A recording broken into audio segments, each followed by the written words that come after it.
not like you end up getting more capacity. You still have the same 24 fucking hours. It's what are you doing with those hours? What are the people you're spending the time with? Are they people that are going to move your needle forward faster, slower? They're going to take away from you, going a little backwards, right?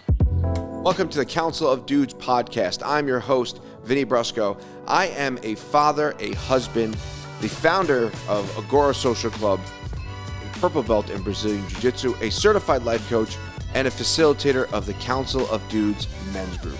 This podcast is here to help you tap into and follow your golden thread, that feeling that pulls you forward to become the best version of yourself. If you're someone who's into personal development and self-help and is looking to live a life of more alignment, then this is the podcast for you. Subscribe to the channel, click the notification button, and follow along on the journey of the show.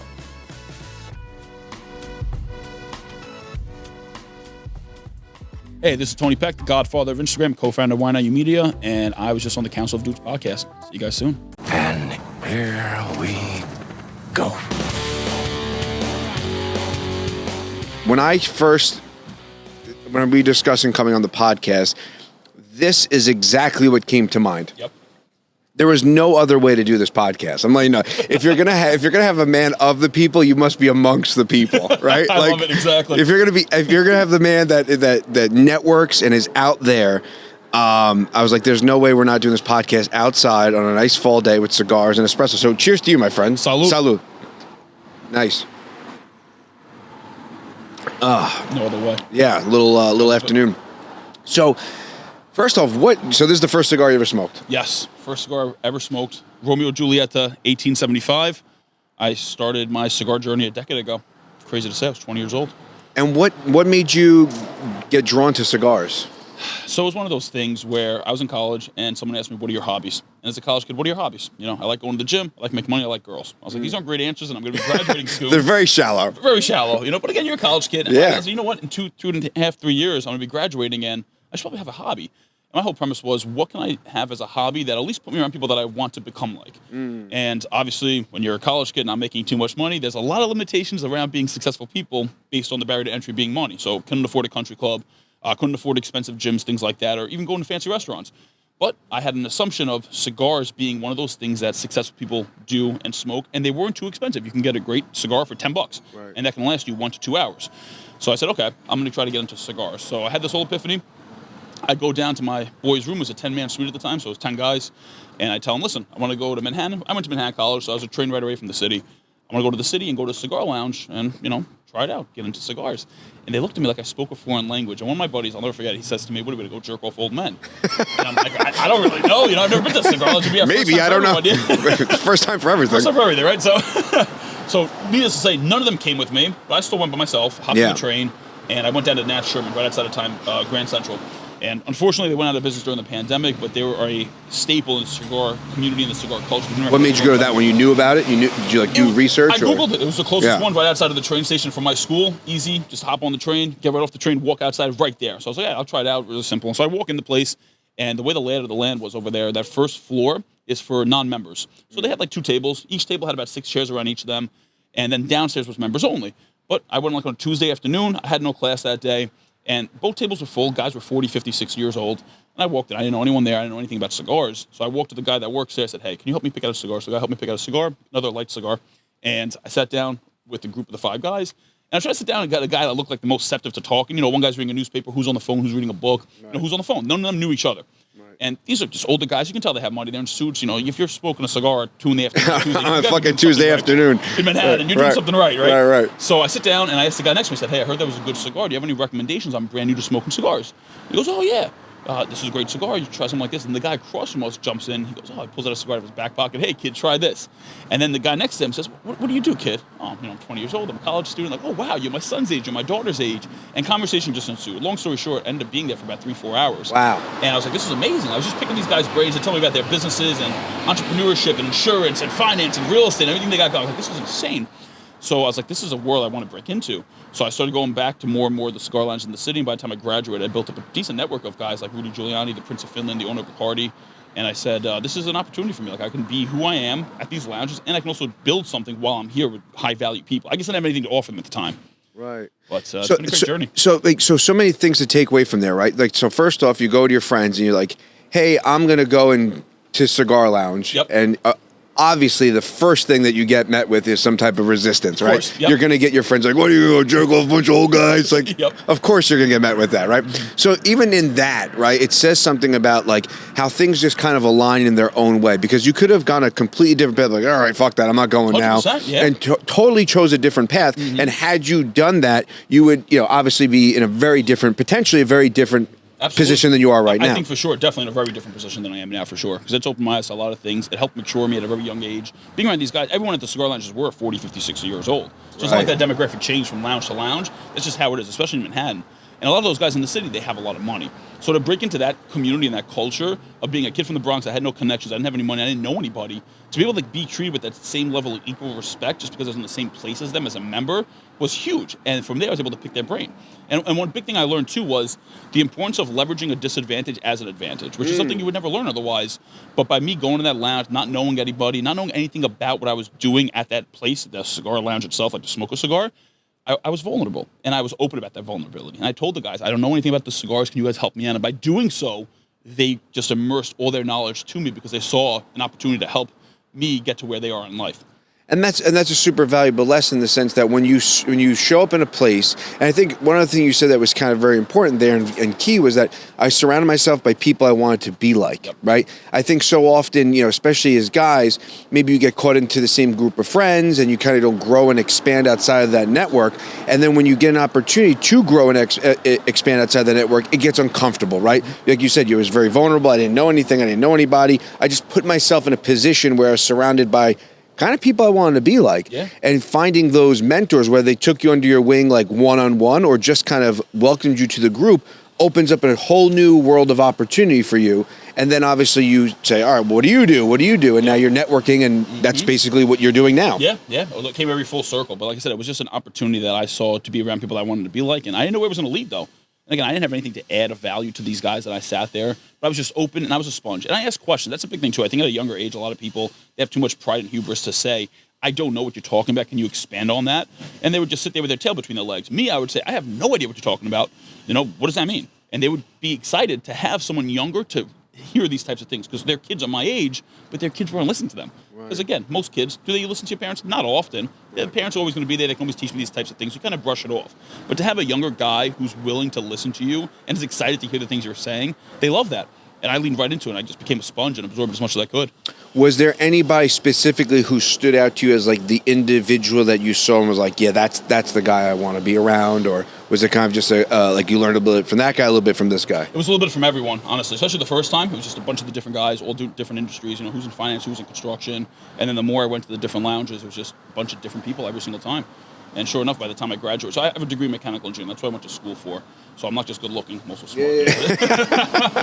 But I went to school to be a mechanical engineer, and school's not my strongest point, but in high school I was good at math and science, so I dove into it, thinking when I graduate college, it's a good job opportunity, you make decent pay. And when I graduated, I was going to the cigar lounge for 2 years already. I didn't apply to any jobs. I didn't want to work right away. I was like, I have the degree, it's great backup. Let me try to figure something out on my own first, and if it does fail, then I can jump into engineering. But an interesting thing happened when I graduated. The guys I was smoking the cigars with at the cigar lounges, they knew I was graduating. When I graduated, I ended up getting 8 job offers from the guys that I knew, who has a friend, who has a cousin, who has someone that wants someone ambitious and young, and they have a construction company or an engineering firm. And sure enough, I had not one of the highest GPAs in engineering. I had like a 2.5, which just getting by in engineering is a feat in and of itself. Sure. But you got kids in engineering that still finish with 3.6, 3.5, 3.7. So I was not one of the top of the classes by any means. I was just really vocal and a great presenter, but not great with the really detailed nitty-gritty stuff. Because test stuff is a little bit more harder on the performance side. Of course. But by the time I graduated, I had these 8 job offers, and I had the highest job offer out of my entire department by $25,000. Like not just, $1,000 more, no, by $25,000 over what the highest person got offered. All because of my network and my proximity to these people because of relationships. So I said to myself, you know what? It's great that I had these opportunities, but it just goes to show me if you keep these types of relationships, they'll be there for you in the future. Because they're not hiring me because of my GPA. They hired me because of my proximity to them, my relationship to them, and they saw the ambition and how I carried myself as a young guy, the maturity and that cadence of being at the cigar lounge and the way I asked questions, I was curious. So I rejected politely all those job offers, and I said, like I said, worst case in the future, they'll be there. And that's kind of when I'm my merry way. Yeah. So obviously you're the goal, right? You go to college, you think that I'm going to go and pursue this degree. I'm going to get a degree in X, Y, and Z. And now you're offered jobs in that field. Mm-hmm. So you would think, home run, we're there, right? What was the response from like family and friends? Like, were you getting are you fucking crazy? Absolutely. That was the biggest thing. My father's like, you're out of your mind. Like, you have all these loans to be an engineer and you're not going to go do engineering. I'm like, listen, I'm not costing you any money. I'm staying at home. Like, as long as I'm not costing you money and losing money, like, don't worry about it. Like, I'm going to figure myself out. I have the degree. So if I do fail, I'll just jump into engineering. It's not the end of the world. But this is the time now to take a chance and try things new for myself to see what I can stumble upon.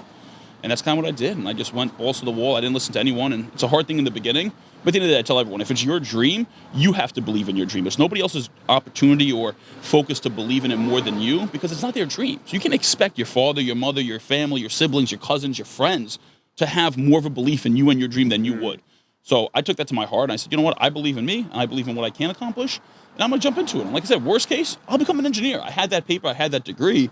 So it wasn't like I didn't have a backup. That was the backup, which sometimes that's people's primary. But for me, I was like, you know, this will be my backup. I'm going to see what I can do for myself. Do you think having the backup was a pro or a con? Because sometimes you hear the expression you have to burn the boats, right? You have to kind of leave everything at shore, leave it out in the ocean, swim to shore, figure it out, and don't have that backup plan. Just go for it all the way. Do you think that was a pro having the degree, or do you think it was more of a, all right, like a part of your brain was still slivered with this parachute that you had? I would say it was more of a pro to my father. That was like, hey, Dad, I still have the degree. Like, don't worry about it. I can always get into it if I want to. Keep him at bay a little bit. But right? I had no expectation to ever get into engineering. Like, really? Yeah, after I did the school and I had an internship in college as an engineer, I was like, this isn't for me. I don't want to be a number behind a desk in an office. Like, I like people. I like being around different people. So I was committed on, I'm not going to do engineering. But again, at least public facing to my father, my family, my friends. Oh, I have the degree. If I do fail, I'll jump back into it with no expectation of ever doing that. I'd rather become a salesperson before I got back into engineering. Yeah. But I wasn't going to tell them that. You know, it was just more of that, hey, I went to school for it. You saw me do it. My dad wanted to give me a better life than he had. Sure. Right? You don't know what you don't know. He was a union guy his whole life. And for him, because you go to college and get a degree in this, you'll have a better life than I did. Right. So that's a heart shattering thing to tell your father, where he thinks you getting that degree is going to give you the better opportunity, the better life. But again, you don't know what you don't know. So I had to take that gamble on myself and just make that jump. I haven't looked back since. Wow. So you're in the cigar lounges. Was there anything that stood out, like energetically, or was there a moment that stood out where you said, okay, I'm on the right path. This is really it for me? I don't know if I would say at any single moment. It's just a combination of multiple things. I never think it's one key for success. It's always a combination, like a lock. You have to get into that door to get to where you want to be. So I was just thinking multiple things throughout that time in the lounges. I said to myself, this is how I want to end up doing for the rest of my life, is like being here and being able to make money by being here. That was the one thing I was missing. I was there now. I was around the people. I had no family. And I wasn't making. It was just costing me money to be there.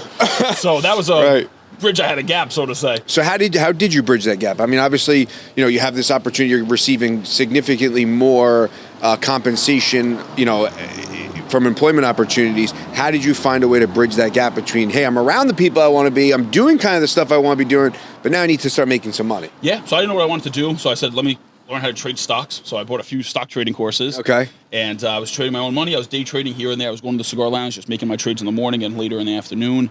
I was doing all right. I was making as much as I would have as an engineer. But you have days that you're up, days that you're down. And it's a high-risk business, and it's very high stress. I said, this is not my path to $10 million. There's no way I'm going to be able to do this. Grittiness of just having it's like Monopoly, but it's your real money. Right. So that was stressful, great learning opportunity. But while I was in the cigar lounges, I was reading personal development books and just being around these guys, picking their brains and learning. And I would go to the cigar lounge almost every single night. Like, it wasn't that, okay, I would frequent here or there. It was all the time. I didn't have a job. I was trading the stocks, and I was going to the cigar lounge. That was really it. And at that time, I said, you know what? Let me make an Instagram account just in case I want to sell a trading course in the future. So I made my first Instagram account. I called it Ace of Trading. And I just posted things that motivated me. So nice houses, watches, cars, motivational quotes. And the page grew pretty quickly that first month. And again, this is back in 2016, so the algorithm was completely different. Right. It was, you can just post a picture of a duck and you're going to get 1,000 likes. Here's my cheeseburger. Yeah. Right? Exactly. Like, yeah. Supply and demand, right? A lot less people on that platform back then, even though I thought I was behind the curve because I never had Instagram in college. It always feels like you're behind the curve, right? No matter what you're doing, I feel like there's always this kind of voice inside your head. Like, even like with martial arts, like studying jiu-jitsu, I started at 33, and there's like that great Joe Rogan quote. He's like, well, you didn't start fucking earlier, so just fucking keep on going. Like, shut the fuck up and just keep on moving. And there's some validity to that, but there also is that kind of nagging voice that comes up where you're like, you're behind, everyone else is doing this, everyone else is doing that. So it definitely can weed its way into your psyche in some regards and make you feel like you're kind of behind. You have to play catch up in some regard. Little did I know I was way ahead of the curve. But that's not what it felt like while I was on the platform, because you're in the platform where the other people actually were versus taking an outside look and looking around people locally. Most people weren't even using Instagram at that time. Right. So again, I had plenty of time on my hands. I was just trading for like 2-3 hours a day. And I had that one page. So I said, you know what? I'm going to make a few other accounts. So I made different accounts based on different niches on Instagram. So I made an Ace of Cigars, Ace of Motivation, Ace of Food, Ace of Photography, Ace of Beauty, Ace of Lifestyle, different, like, just main things. I ended up making 13 different accounts, and in 4 months, I grew to over 400,000 followers across those 13 accounts. Wow. Wasn't making any money still. Right. But something interesting happened on the Ace of Beauty page, and all I was doing on these pages, there was no Tony Peck on the page. It was just me reposting other people's stuff and tagging them. So I would go to a beauty page, I would take one of the before and afters, I would throw it on the page, and I would tag that page, so on and so forth. Ace of Cars, take a photo of a car, throw it on the page, tag that car account, go to the next page. And I was doing this across all 13 accounts. I was posting every single day. And didn't know what I was doing, didn't know what I was going to do. Someone DMs me on the Ace of Beauty page. There's a makeup artist. Hey, would you mind posting one of my before and after pictures? I'm like, sure, no problem. They're like, how much? I don't fucking know. $3? Okay, what's your PayPal? Send me $3. I was like, what the fuck? You going to pay me $3 to post a picture? That's like a mind-blowing thing to me. So, you know, maybe there's something here. I made little packages, 1 for $3, 2 for $5, 5 for $10, so on and so forth, up to like $50. And I would just send out like 100 DMs a day per account. And some people would bite. Yeah, I'll take $20, you know, I'll do 5 posts with you. Here's the 5 posts I want to put up there. They'll send me to the PayPal. I was like, this is really interesting. Then something happened was someone reached out to me. I see you have all these different accounts with Ace of something, and you have a lot of followers. Can you help me grow my following? Same thing. Sure. How much? I don't fucking know. They gave me their login. They sent me $50 on PayPal, and I logged in. I would just engage on their behalf to grow their audience. And at this point in time, me and Fran rekindled. So one of my business partners, Fran, we went to Fordham Prep together.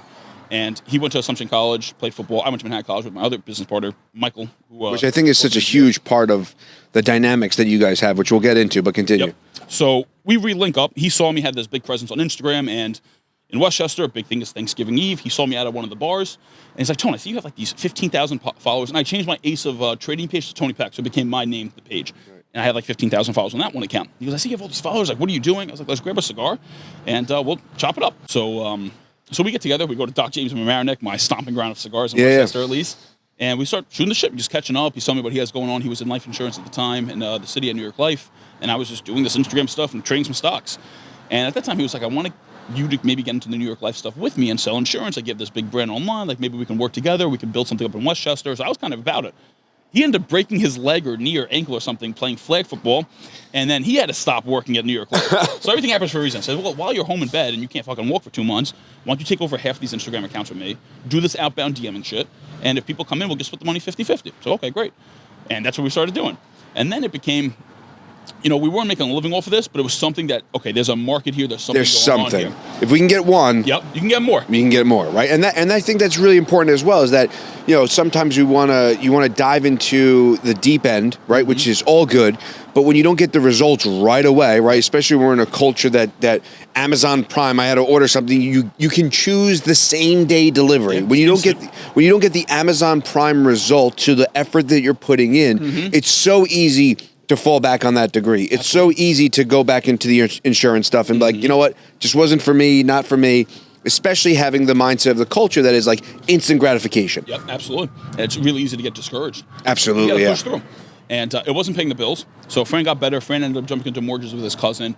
I started working at a construction company, a general contractor, because my end goal is to become a real estate investor and buy property. So I was like, if I become a GC, I can learn how construction works on the back end, and I can do their marketing.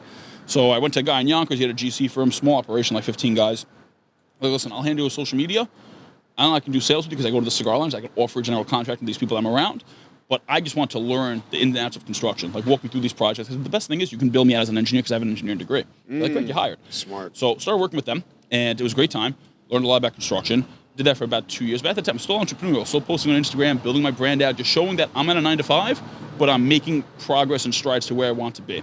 So I was going to the Did you know where you wanted to be at that time? No idea what I wanted to do yet. No idea what I could be. No idea what I just knew I was meant for more. And that was kind of like the stepping stone just to get by in the meantime. I was using it as a knowledge, right? I was using it to learn. It wasn't just like, okay, I'm going to stay here forever. I want to learn in and outs of these trades. So I did. So I was there for about 2 years. At the time, I started a networking group, Diamond Networking Group at Doc James. We meet every Wednesday night. And I did it for about 4 months. And every single week, different people would come, except for my two partners, Fran and Mike. They would come every single week. So after like 3 or 4 months, I said, you know what? Let's shut the doors. I'm going to stop telling these other random people to come. Only like 30, 40 different people came throughout those 3-4 months. And they were infrequent. They'd come once a month. You know, they weren't consistent. Sure. So we shut the doors. I was like, let's just us three get together and we'll start a business together.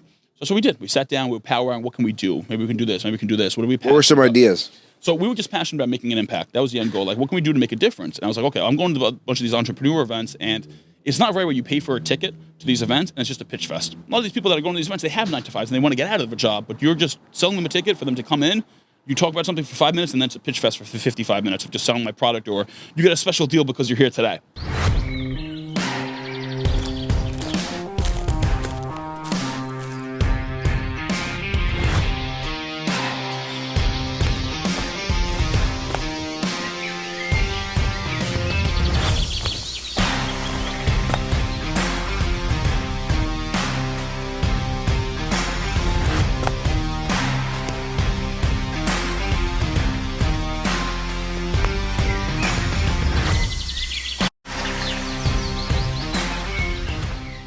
I was like, Right. what if we do events? It's kind of like when you're on vacation, like, hey, come on this golf cart ride. You're like, okay, where are we going? And all of a sudden, like, sit down in this room. You're like, shit. the timeshare breakfast. Right, yeah. Exactly. Vacation's over. Yep.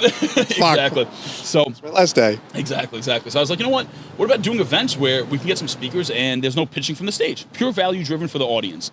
And they were like, we love it. Let's think about it. Now, at that time, we didn't have any connections. I had a following on social, but nothing really locally built. So I'm still a guy from the Bronx and knew no one in Westchester at the time.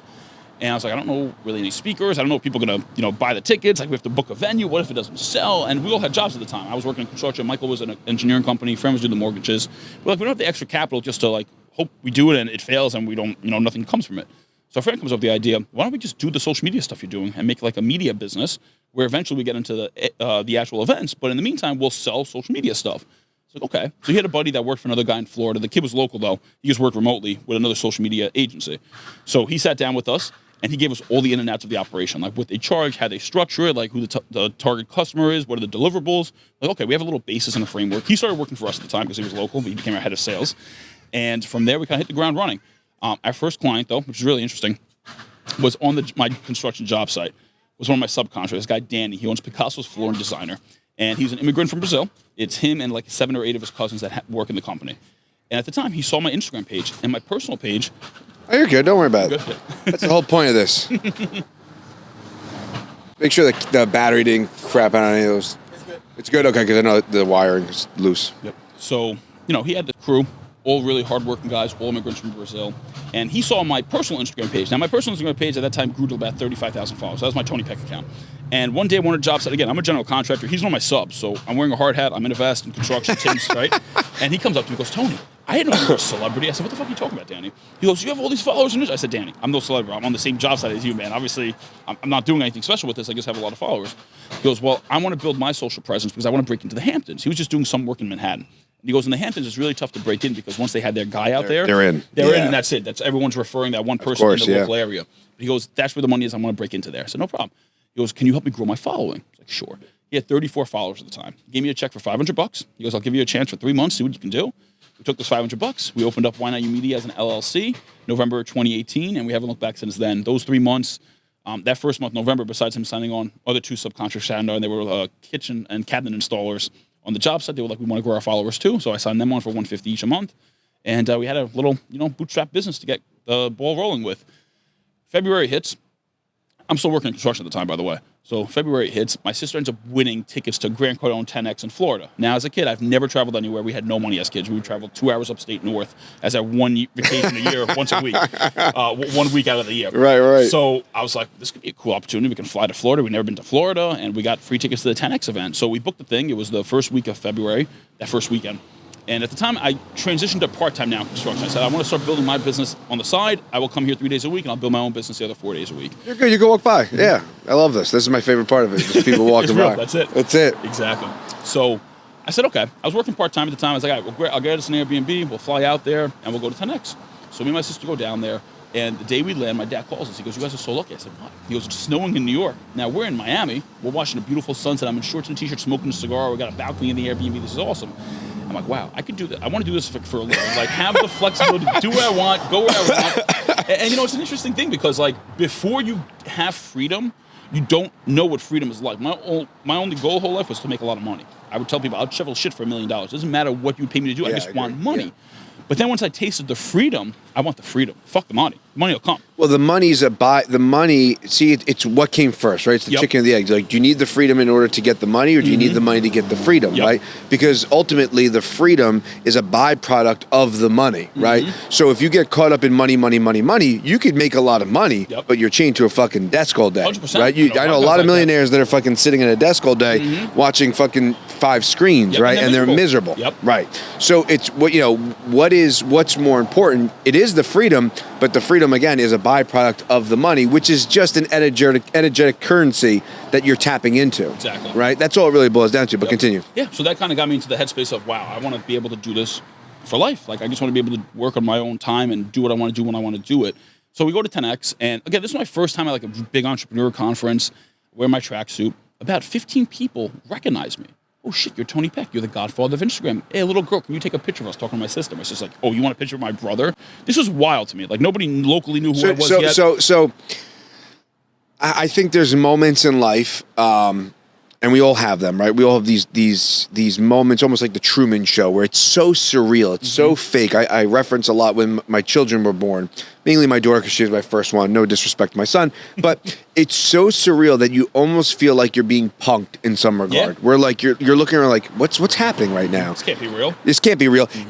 Was this one of those moments for you moments where you're kind of like, what the fuck is going on right now? Like, what is this? Is this a joke? That's really what it felt like. I was being punked. And from those people, more people I would just meet and network, and some of the people that I knew, I ended up signing on clients while I was out there.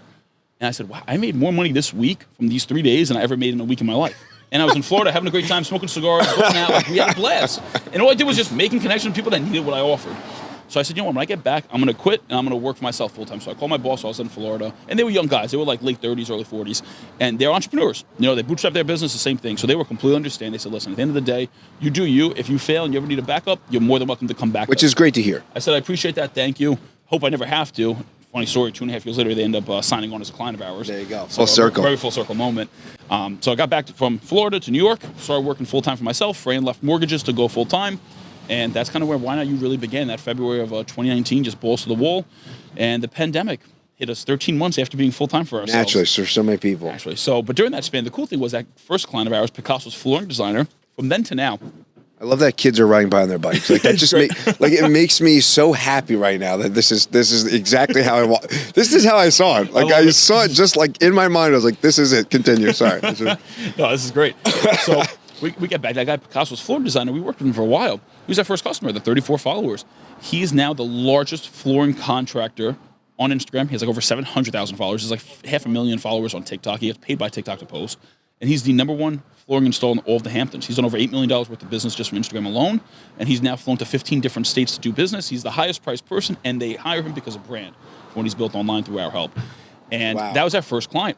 And that kind of helped us because he was like selling people like, hey, these guys are fucking magical. Like, you gotta use them. They're helping me build my business. And it's cool to see everything come together. And I know Danny really well. He has 4 daughters. So to see the actual effect that we had on him and his family to give them a better life just by us doing something on social that he just didn't know because he was not native to this country was amazing. And those 13 months before the pandemic hit, we had to learn a lot of shit. Like, we didn't know anything about business. Yeah, of course. And all we would do, I would just go to the office pretty much every day. I would sleep in the office like 5 nights a week. And I would just send out 400 DMs a day to like local businesses, real estate agents, like all over the country, like, hey, we can grow your followers. And I didn't know what I was really asking people. I was asking questions like, how long you been in business, trying to get on a phone call with someone, maybe coming by their store. And one by one, hey, I'll take a call with you, kid. Hey, come by my place. One person would sign on, get a referral, get a testimonial, and you just keep building that way. And the pandemic came, hit us in the fucking face. 13 months of being in business full time, and business came to a halt. We were an in-person. So business. Why did business come to a halt? Because you're operating in a way that isn't really, for the most part, interpersonal, right? You're kind of working from behind the scenes a little bit. So how did it affect you in regards to like shutting it down? Just people weren't operating their businesses, I imagine. So that was part of it. But in those 13 months, we changed a lot of things in the business. So when we first started, it was just, we're going to grow your Instagram following. That was it. You can pay us $150 a month, $300 a month, $500 a month, $1,000 a month. Based on what you pay us, we'll log in and we'll get you more followers because we're going to spend more time engaging on your behalf. That was the only difference in the packages, right? You're going to get more because of what we're doing. Then Instagram changed their algorithm, and you couldn't have these third-party apps that we were logging into on behalf of the clients to be able to keep all the accounts logged in at one time. We had like 100 clients at one point, and one app would be able to hold all 100 accounts logged in, and they could do batch action. So we'd follow people on their behalf, but then it would unfollow people that weren't following them back. Then Instagram puts that. So we're like, we can't sustain this as a business anymore. Instagram won't let us log into all these different accounts. We can't do all these engagements and all these actions. We're going to get blocked. Their account's going to get blocked, and their account might get banned. So we had to pivot. Then we added management. Then we added content. Fran had a background with the being a stuntman. So he was on a bunch of movie sets, TV sets. So he's like, I can direct someone. I just need a kid with a camera. So we got a kid that we went to high school with, a little bit younger than us, Mark Supik. And he was like, right, we're going to go film. Fran's going to be on the set with you. We got someone to do some content. And then we got into managing the accounts. Because now we're getting complaints from these people. I'm getting followers, but I'm not getting business. Well, you're a fucking attorney and you're posting chicken noodle soup and your dog. No shit, you're not getting any business. Because all you're doing is getting new people, but you're not talking about what you do. So we're like, we need to be able to help these people put out what they need to put out because they don't know what the fuck they're doing. They don't have the time to do it. They don't want to be bothered. So that's where we kind of came up with the content and the management. So this all happened in these 13 months. Then we started doing press. We were doing helping people get verified. We were helping doing graphic design, printing business cards, so many things in that 13 months. And the pandemic hit. A lot of the business then became in person because we were doing content. It was like a bundle package. Right. We'll log into your account, we'll manage your account, we'll create content for you, and we'll post it for you. And we'll engage and be outbound. Pandemic happened. That came to a screeching halt because there was nothing in person. So we couldn't film the content we needed to film to be on their accounts anymore. So during that span, we were like, well, shit, what are we going to do? Well, lucky for us, a month and a half went by, I would say. And some of the business was like, hey, we're willing for you guys to come back. If you want to film, we're happy to have you come back in the office. Like, done deal. So we came back in the office. And then our business really expanded and grew. Because now more business were like, I need to be digital. I need a website. I have nothing. And that kind of took us from, we had 6 employees before the pandemic. During the pandemic, we grew up to 18 employees. Wow. And we had like 6 full-time account managers. Now we got to have account management. Our business has changed so much too. Right. The last 2.5, 3 years, we really refined our main core 3 efficiencies, which is the consulting, the content creation, and the advertising on different platforms. And that's what we dive into. That's what we focus on now. I think one thing that you said it in regards to you saw how it impacted their lives, right? And it's something that you might throw out there like, oh, well, what are you doing? You're growing social media, whatever it is. But having what social media is now, right? It can be overwhelming. It is overwhelming. It is overwhelming. Yep. The amount of output, and it is a full-time job. Especially now because it's become more saturated with more people being on the platform, more creators on the platform, more business on the platform. Yeah, and so to be able to kind of alleviate that stress, so to speak, from someone's life does offer you guys a very fulfilling pursuit in what you're doing. Where did, obviously, going out to Cigar Lounge and meeting these people kind of further embodies and further supports your entrepreneurial spirit, but was there anybody in your family that kind of set that groundwork, whether it be energetically or someone you looked in your family and said, wow, you know what, they're entrepreneurs, they came here, they're doing their thing, I want to kind of embody that spirit? It was really just my grandfather. Came here as an immigrant from Italy when he was 29 years old, which is weird because he was younger than I am right now. To even come to this country at this age, I couldn't imagine such. And he built himself up. He owned a restaurant up in Ardsley, and then he downsized 2 years before I was born in 1994 to a pizzeria in the Bronx called Tony's Pizza. His name's Gaetano, so not even Tony. Just happened to just bought a place called Tony's Pizza, and then enter Tony. My dad's also a Tony, but that's his son-in-law. And that was my first job. I started working when I was 11 years old. I've always hustled. I never knew anything else. I started my first business when I was a freshman in college at Lip Balm Company. So I always got into that. But a lot I learned from my grandfather by being in that pizzeria with him day after day for a decade of just how to treat people. He just taught me relationships. He said, listen, I don't have the best pizza in town, but people come down from Ardsley because we have a relationship. And I just watched and I learned that of how he took care of people. We went to restaurants, he would tip them well. We'd go in, the owner would come out, kiss him on the cheek, hello. The waiter would know us, free coffee, dessert in the house, a free drink on them. It's like, I want to be like this. I want to be the guy. Right? And just embodying that and just seeing the hard work that he put in, being an immigrant, knowing no one, and kind of similar to my cigar story. I didn't know anyone. I didn't know anything about it. Just like him, he just dove in and just figured stuff out. But I didn't have any support from my family, so I pretty much cut out most of my family. I just really have a small circle of my family now. Really? Because you have to, right? I didn't have time to do the bullshit stuff, go to the parties and the family stuff and the baptisms and all that. It's like it's you don't have the time if you're building something because you have nothing right now. So I couldn't waste that time. That was valuable to me because I had no money coming in. So you have to spend that time to build, and they weren't supportive or believing or understanding that because they all have jobs. Nothing wrong with that, but that's not what I wanted to do. So I really didn't have that help. My mentors were really the guys I met in the cigar lounge. I never knew. I didn't know them, but they were my mentors. It's amazing how you could have people in your life, right? And they could be family, they could be friends, and you could know them for 100 years, right?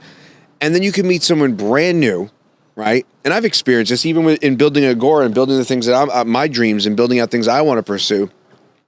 You have people you know your entire life, and it's not that they don't support you, it's just that they're not at that level. They're not at that frequency. They're not operating in that way, and they're not thinking that way, right? So you almost have to kind of put it aside and not take it personal. Absolutely. And just be okay with they are where they are. They are pursuing what they're pursuing, and everybody's busy. Everyone has something going on. There's no question about that. And then you find the people that are like-minded. Yep. Right? You start connecting with those people, and then you say, wow, and you receive, oddly enough, so much more support from those people who don't even know you. Yeah, absolutely. Because at the end of the day, family and friends, they don't know what they don't know. but they want the best for you. So your family never wants to see you fail. And if they don't know something, they're uncertain about the outcome, what are they going to steer you to? The thing that's safe, that they know you'll be okay with, even if it's not as successful as you want to be. So that's a lot of the situations. Like, think about it as you're a kid, right? When you're really young. Vin, what do you want to be? I want to be the president. I want to be a doctor. I want to be an astronaut. Okay, great, little Vin. You know, you're like 6, 7 years old, 8 years old. Great, big ambitions. Then you get to 10, your grades are all right. I don't know if you can be the president or a doctor, Vin. Maybe you could be like a teacher, an engineer, or an attorney, or an accountant. Then you get to high school. Your grades really aren't that great. Then your parents start to, maybe you should be in construction. You know, they start knocking down the levels of what you can become based on what they're seeing you do, because they don't want to see you fail and get hurt. And that's a common thing for so many people, that you end up having a self-limiting belief of yourself because of the projections that the people put on you about their limiting beliefs of you and themselves, because they saw what they can achieve. That's the biggest thing. It really is their own projections of them coming out through you, right? My daughter's 9. And if you ask her, I mean, she wants to be an actress, she wants to be a singer, she wants to be a physical therapist. I'm like, go, keep on going, keep on going. Like, and you want to cultivate, but obviously, hello, how you doing, right? Like we're in a space that I'm creating and cultivating. So you want to be able to embrace that and encourage that. And at the same time, as a parent, you're like, just go become a teacher and like have your, you know what I mean? So like, it's be safe. And it's it is such a temperamental thing, because you know, I believe that eventually you will find you, especially her at the age of 9, you start to see the impact of society. And whether it be my wife and I, whether it be, you know, grandparents, schoolmates, teachers, you start to see the impact that culture has on kids, right? And all of a sudden, you know, you start comparison and you know, this one got good grades on this test and this one's doing that thing and they're playing bad. I wanted like, and you lose yourself. You start to lose yourself, especially at those pivotal years when you do have time on your side, when you do have youth. And unless you are surrounded or blessed enough to have people in your corner backing you to push you forward outside of that discomfort, because that's what it boils down to. It's fear and discomfort. Yep. No, 100%. Like, listen, just a simple example of, I went to Fordham Prep. So there were a lot of kids from Westchester that went to Fordham Prep that came from a lot of money. And I didn't even realize the level of money. Again, I never really was in Westchester. I didn't know until I started building my business out here. I was bopping around. But like, these kids, they grew up at country clubs. The first time I stepped foot in a country club was the day I signed the papers to become a member. Just having access and being around that country club as a kid to you being now post-college graduation, and what you learn, the maturity, being around these guys that have money and the language and talking about finance and learning these things, you can't get that if you weren't born into that, right? So you're starting at a disadvantage. You have to make up and close that gap. How do you close that gap? You have to learn more outside of the fun stuff that you could, like I never took trips when I was in high school, like the Bahamas and stuff. I worked every weekend. I had to work. I had to make money. My dad gave me food, clothing, shelter. That was it.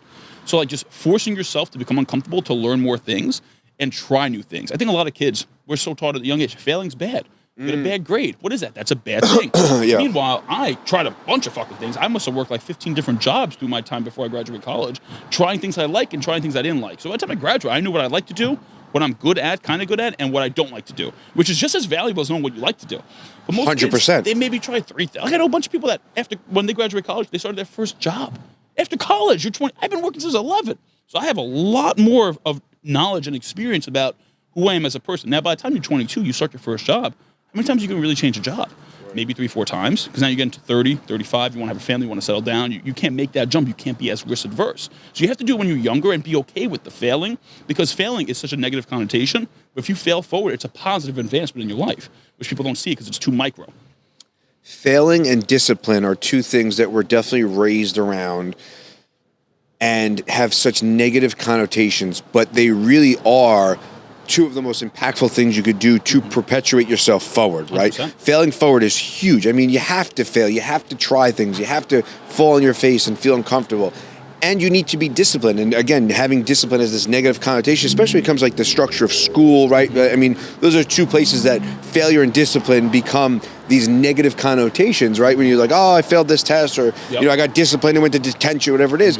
And the structure of that kind of, again, puts you in this bubble, in this micro version of yourself. You're like, okay, well, I can't fail in life. I have, you know, discipline's negative. So how am I going to show up in the world? Let me just go be comfortable and safe. But now I think you are seeing now, especially with the growth of social media, you are seeing people expand outside their comfort zone. And whether it be a forced discomfort like sensory deprivation or cold plunges or whatever it is, or just an emotional, mental, spiritual, you know, discomfort, it's starting to lend itself to the idea of expanding yourself outside of your comfort zone. What are some other things that you do, like, besides just working, obviously, and networking, what are some other things you do, like, for yourself to kind of get uncomfortable? Saying no. Saying a lot of no to a lot of things that probably not common for people our age. Like I don't do weddings. I don't do birth. I don't do like stupid parties. Like if there's no conducive to my growth and my end goal, I just say no. And a lot of people don't understand it. They don't respect it. And they just end up slowly falling out of your life. And it's a tough thing, right? But that's an uncomfortable thing for me to be saying no to you is me saying yes to my goals. And I made a commitment to myself doing that about a decade ago that I'm only going to say yes to things that will push me to where I want to be in the future. Did something happen that you said yes to? Or was it kind of a culmination of things that you're like, fuck, I just wasted a lot of time? Yeah, it was kind of just a learning thing. Like you see, like I was saying yes to everything just to be a yes man. Especially with what you're doing, right? Mm-hmm. There is this idea of like, I need to say yes to everything. I need to be involved in everything. I am out there. I'm putting myself as the guy who knows someone to connect you with something. Yep. I need to have my hands in everything. Mm-hmm. But then there's an ROI or lack of an ROI when all of a sudden you're like, I'm spread too thin. Yeah, absolutely. So that comes more when I had the business and I was in business for a while. I'm saying more the early stages of like saying no to the friend's birthday, saying no going out on the weekends. The simple things that are just commonplace at a certain level in your age and what you're doing around the peers you have, that it's hard to say no because what happens? You're going to get made fun of. So I just pretty much... Same way in the cigar lounge. You said, yeah, we're going to suck each other. Yeah, you got to jerk off old men. You know, here I am, still jerking off old men, I guess, 10 years later. And it's really one of those things you just learn and you see like, okay, I got to say no to these things because these aren't going to get me close to where I want to be. Now, it might be great, I might have fun, but that's not what they're looking to do is not where I want to end up. And then it started becoming, I'm not going to take advice from anyone that isn't where I want to be. Listen, I'm not going to take advice on how to get a six-pack from a fat guy, right? That's an extreme example, but I take that to the minutia for any person I deal with. You can give me advice, and I'll listen to your opinion, but I'll pretty much yes you, and then I'm not going to do anything you're telling me to do because you're not where I want to be. So why would I listen to you? You're not credible to give me that advice. So that's another thing, too, of just knowing how to navigate the information you're getting and the time you're spending with the people that you want to become like or be around.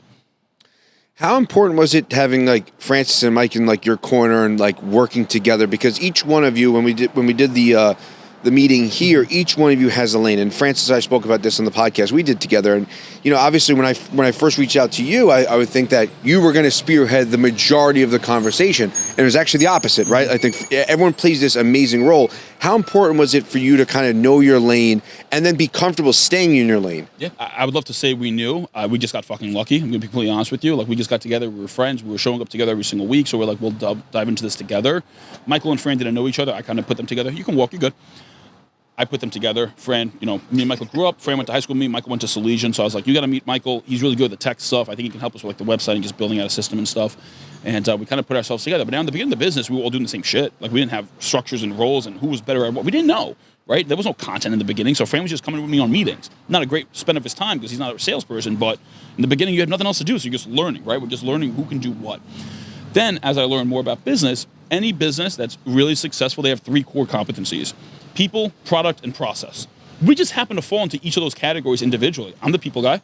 Fran's the product guy. Michael's the process guy. We got fucking lucky. We honestly just got lucky. And it's just, as we got a little bit older, we kind of leaned into our strength, which my strength was people, Fran's strength is the product, which is the content, and Michael's strength is the process behind the systems and behind the scenes, right?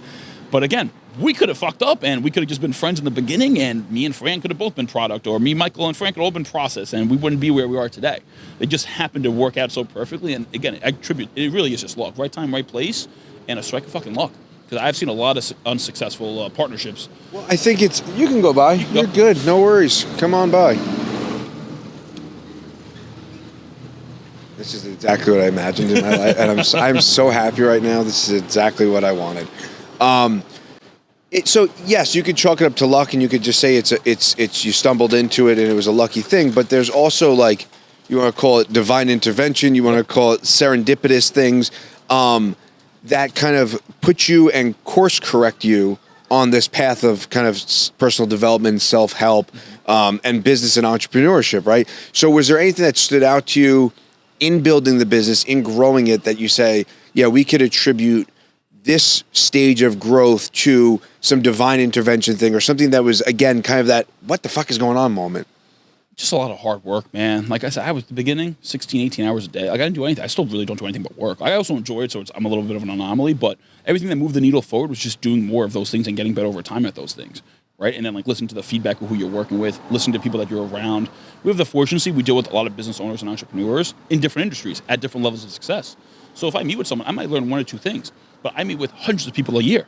So if I take one or two things from each person, I really become a hodgepodge of potential and knowledge of things I never would have thought possible. So all those little tidbits and integrating into our business, see what's working for us, that's kind of how we just refine to get where we are. Again, I really not a big believer in it's like one strike and that lightning bolt makes you successful. It's so many little things added up over time that compound into the success you see on the outside. Welcome to Agora Social Club, the Westchester's hub for guys to gather, connect, and unwind. In the last 6 years, I've been facilitating a men's group called the Council of Dudes. And within that 6 years, I realized that guys need a place where they can get together, connect, and build community. A place that's not the gym, that's not jujitsu, that's not the bar, but a place where guys can come with no ego and grow and develop together. So here we have our chess table. We're gonna be having monthly chess lessons and our take a book, leave a book library. Some of these I've read, some of these I haven't. Quantum physics to personal development to fiction. We also have our record player area. In the last few years, I've become very obsessed with jazz music. And if you don't know how to play vinyl, no big deal. It hooks up to your phone via Bluetooth. We have artwork from California to local artists. We have these small little work tables, so if you want to hang on the couch and get some work done, you can just come pop them open. And we also have our little workspace here with quotes from Muhammad Ali, Albert Einstein, Theodore Roosevelt. We also have our coffee bar, small fridge, and more quotes and artwork over the wall. Head on over to agorasocialclub.com, sign up for our free 7-day trial, and with that, you will get a key fob. Scan your key fob, and you have access to this space from 6 a.m. to 8 p.m., 7 days a week. So if you're a guy in the Westchester area and you're looking to gather, connect, and unwind with like-minded men, head on over to agorasocialclub.com. I love it. That last one threw me off, though. You said the hard work thing, and I think that that's something that gets dismissed and easily the grunt work, right? Because again, going back to that previous point, like the Instagram, the social media, the instant gratification kind of deflects you from wanting to put in that hard work and all the things that you don't see, right? The overnight success that's taken 16 years to kind of come to. With working with those two guys, I completely got thrown off by that lady walking by with the kid. I'm not going to lie to you. All good. I'm not going to lie to you. I think I'll jump in here with it because it was, with me, Mike, and Fran, it was nice because we were each other's support system when none of our family or friends believed in it. So at least we had each other to powwow and go back and forth and be like, no, we got this. We're going to make it happen. But again, it was a lot of figuring shit out. Like we didn't know what was going to work and what wasn't going to work. It was just, let's just do a lot and just keep on working until we see what is going to start working, right? And then over time, as you're putting in all this work, then you start to see little opportunities. Like that's when the content opened up and Fran started taking over the content role. I can stay just into the sales. Mike can help us operations and systems and HR and payroll and the back end, right? But at the beginning of the business, you don't have any of this. It's just figuring shit out. And a lot of people, they don't want to spend the time to do all this upfront work to get the result in the end. My whole thing was when I jumped into this, my end goal was this is my lifetime. I didn't look at it as I'm going to become a millionaire in 5 years. I'm going to play this game for 40 years. So if you start from the beginning with that mentality of that long-term success trajectory, then every little thing you do in the micro, you're able to have a different perspective on. So for instance, me and Fran, he would come around with me in the beginning to all my meetings because again, we didn't have much to do, so I just tag along. So I would do like 10, 13 meetings a fucking day. It was all day long. We'd take the last meetings, sometimes it'd start at 10 p.m. at night because the cigar lounge would be open to 4 in the morning. So I was like, I'll take a meeting as fucking long as you want to meet with me.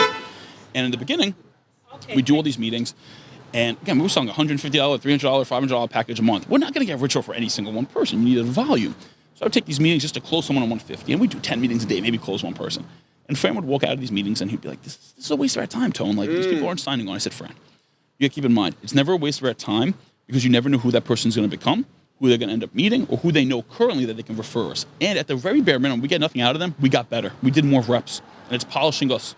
We're getting better with our cadence and what we're speaking on and how we'll help solve the solution and help them with a pain point they may have in their business and how can we correlate our service to their issue. And Fran's like, you're right. And then sure enough. What a perspective shift, though. It's because of the long-term mindset. I knew I wasn't playing to get successful that year. And that's what a lot of it is in the beginning. You're excited and you're going to become really successful in a short span because you're working for yourself. Reality, if I become successful in 15 to 20 years, that's half the time of me working at a career. That's how I looked at it. So I said, I'd rather just spend the time building for me and eventually something will break through versus, okay, I have this short path to success and if I don't become successful in a short span, I'm going to be really discouraged and I'm going to just fall off. A lot of the time, the most successful people in business, they just outlasted everyone else. They're not better. They're not more special. They just did it for the longest. Yeah. And they kept doing it. And the more you do, the better you get. And the better you get, the more you can do because you have more time to do it now because you're better at it. Yeah, in Rich Roll's book, Finding Ultra, he starts, he's running ultra marathons and his coach is like, you need to be at zone 2 cardio, like zone 2. And it's like very low. I mean, he's used to running and he's almost walking at this point. And his coach says to him, it's not about who runs the fastest. It's about who slows down the least. It's interesting. I like that because object in motion stays in motion. Right. Engineering schools. Right, exactly. So you could be out of the gate, bat out of hell, and have this massive lead. But if you start to burn out and you start, the lactic acid starts to build up, and you're getting sore and you're getting tired, and collapse. You're going to collapse. But if you just keep this cadence, right? It's like this slow cadence of just persistent. In the long run, in the long game, it pans out. It's going to pay off. But it's in the micro minutia of every single meeting or every single workout or every single, it becomes harder when you have a long distance goal and it's in the grunt work that is achievable, but it's also not it's not definite in the moment. Does that make sense? Like, it's this unfolding process of what's happening, and it becomes, for me in my journey, it's become an energetic feeling of like, for you it's saying like no to things. For me it's like, does this align with who and what I want to be in the future, right? And how am I showing up in the world in this moment towards that, right? And having a vision, having an idea, and bringing it into life. Yeah, because you could, I think that one of the hardest things in entrepreneurship is you can put in all this work and you can still fail. There's no guarantee to success just because you put the work in. You could be doing the wrong things consistently over time and still not succeed. There's plenty of businesses that plateau at a certain revenue point because they're doing the same things and they're not changing to get better. And they never become as big as they could become for that reason. So I look at it as, I call it the chipping at the rock. It's a quote I use in my high school yearbook. And there's this guy who had a pick and he was hitting a rock and he wanted to break through the rock to get to the gold. And he hit the rock 99 times. He gave up. He's frustrated. He never broke through. Left the ice pick over there. Next guy comes over, grabs the pick, swung it once, cracked it open, got all the gold. And it just shows like you never know how close you are to breaking through to that rock. And you might be closer than you realize, but you can't see it until it actually opens up. And that's the hardest thing with success. But I think a lot of people struggle with entrepreneurship and businesses. In the beginning, you're afraid to put yourself out there and fail publicly because you don't want to get made fun of. You don't want your friends to say, oh, you tried that, you failed, what a loser. I'd rather say you're the loser for never trying. And that's a mentality I think everyone has to shift in life to become and unlock their true and greatest potential. Yeah, I remember seeing, there was a meme of exactly what you said. There's like one guy on the top and he's chipping away and the gold's like on the other side of this next strike and the other guy's walking back. Yep. And anytime, and it's funny you said, and anytime I feel this sense of, oh God, like, what am I doing, right? You never know how close. That pops up in my mind. It's like you just never know what that next strike is going to be and what it could open up for you, right? It could open up an entirely different life, but if you just turn around and just like, fuck this, I ain't doing it anymore. You're giving up, and again, you never know what's on that next swing of the axe. Yeah, and I've seen it too. Like in our business now, we've been full-time this February, make 6 years. I've spoken all over the country. I've been to a bunch of different events, and I've done a bunch of different panels with people in my industry, digital marketing and social media. And the beginning of the business, now we're talking about 2019, be on these panels with all these kids, and they bought a course, they did this. Now, my trajectory was completely different. I went to cigar lounges, I stumbled into this, and I started, building a business. They were like, I bought a course, I had a mentor, I paid this guy, and I learned exactly what they do, and I'm just reselling it. I think that's a lot of things. It is a lot of things. You look now, though, no one else I was on these panels with are still on what I do. They're not doing digital marketing and social media. Who jumped into crypto, then drop shipping, then Airbnb, then wholesaling, and they did 7 different things in those 6 years. I just kept doing the same thing over and over. And when you're doing the same thing over and over, one, obviously you get better at it, but two, the outside perspective of people watching you from that first or second year, they still see you're with it 5-6 years down the road. Okay, must be doing something right. He's still doing it. He's committed to doing it. He must have got better at doing it. And then you start to get those people that were watching from the beginning start to use you. And that's what ended up happening. Those people from those meetings I found was like, this is a waste of time. They've closed years down the road. Just because they kept watching throughout the entire journey. We gave them the time in the beginning. And it's such an interesting nuance because you can't guarantee it, you can't expect it, but you just have to be a believer. And if I plant the seeds in the past, eventually I will get something out of that in the future, whether it's more knowledge, I get better at what I'm doing, maybe I get a referral, maybe I get them as a client. You never know what that is, but the way I like to break it down is one person can change your life, right? But it's never really that one person. You can meet 99 people and nothing comes of those 99 people. No referrals, no business in the future, nothing. But that 100th person changes your life with the biggest deal of your life, right? And this is never typically the case, that one big deal, but let's just say it is. Right. Though that 100 person didn't change your life. It was the 99 people before that took you to get there. Because without them, you wouldn't have gone to that 100 person. You would not have been as maybe good as you were when you showed up to that 100th person and knew how to leverage it. So I would divide the 100 people by the size of that deal to really show you that gross value of the cost of getting to that one person at the end. Out of all the things that you do, the networking, the speaking, you're doing a TEDx talk, right? Yep. Congratulations on that. Thank you. What is what are you most passionate about? People, man. I just love dealing with. I love connecting people. Like that's why I love the networking. Networking is really a big deal for me because it's just when I started the business, I didn't know anyone. I didn't know anything that I was doing. I just didn't know anyone. So being now a resource for so many other entrepreneurs and business owners to be the guy that has a guy for them, that's so paramount to me because I'm able to help them just by giving them a good quality person that they can use for whatever it is they need. So for me, my biggest passion is just the networking and business build. I love business. So I'm in marketing and social media, but I love business. I'll build a cleaning business. I just love the game of business. And I love the strategicness behind it, how you build it, how you structure things, the deal making, the relationships, the support, the strategic partnerships, the referrals to other people, the connecting other people. Look at myself as a matchmaker. I do these golf with people, right? I'll take 3 different people that don't know each other, but I know they're all great for each other to meet and connect with. That's a skill in and of itself that I never knew it was. I just enjoy doing it. I'm like, oh, John would be good for Paul and Paul would be good for Peter. Let's put them all together.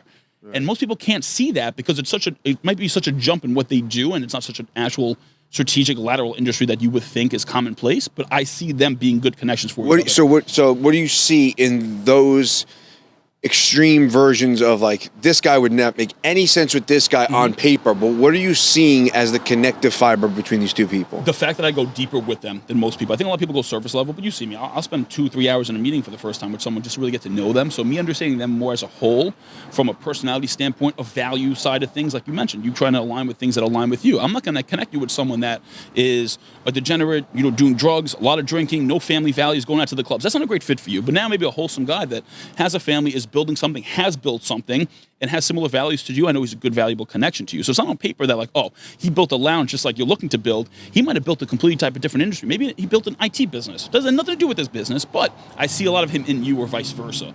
And just being able to bridge that gap about knowing that person first to then see who to connect them to, I think is the value there for me. Yeah, I love the idea of seeing the person, right? Have you ever read How to Win Friends and Influence People? I haven't read it, but a lot of people say I think like how a lot of the book is. So you have to read it. I think I have a copy of it here. If not, I'll get you a copy.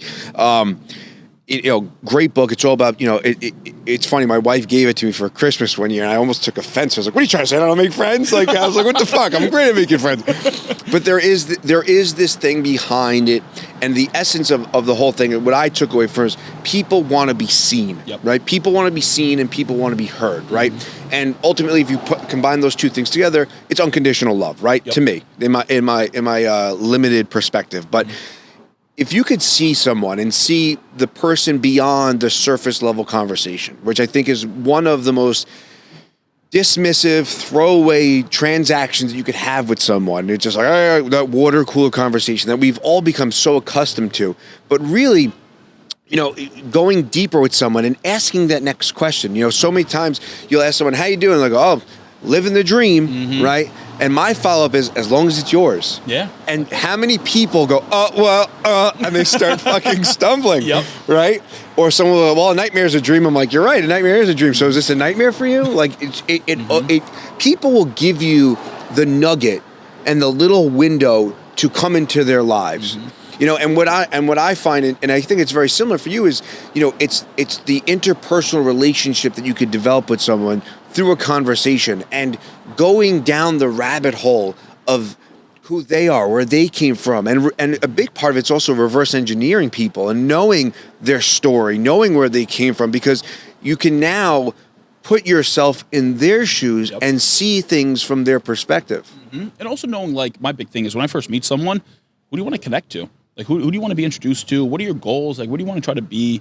And I'll meet you for the first time, and I'll throw you a connection with 3 different people. And I may not give any business to me. I don't even care. I know it's a valuable add to that person and the people I'm connecting them to. And that's a big thing, because I'm big. I delineate 3 people into 3 types of categories.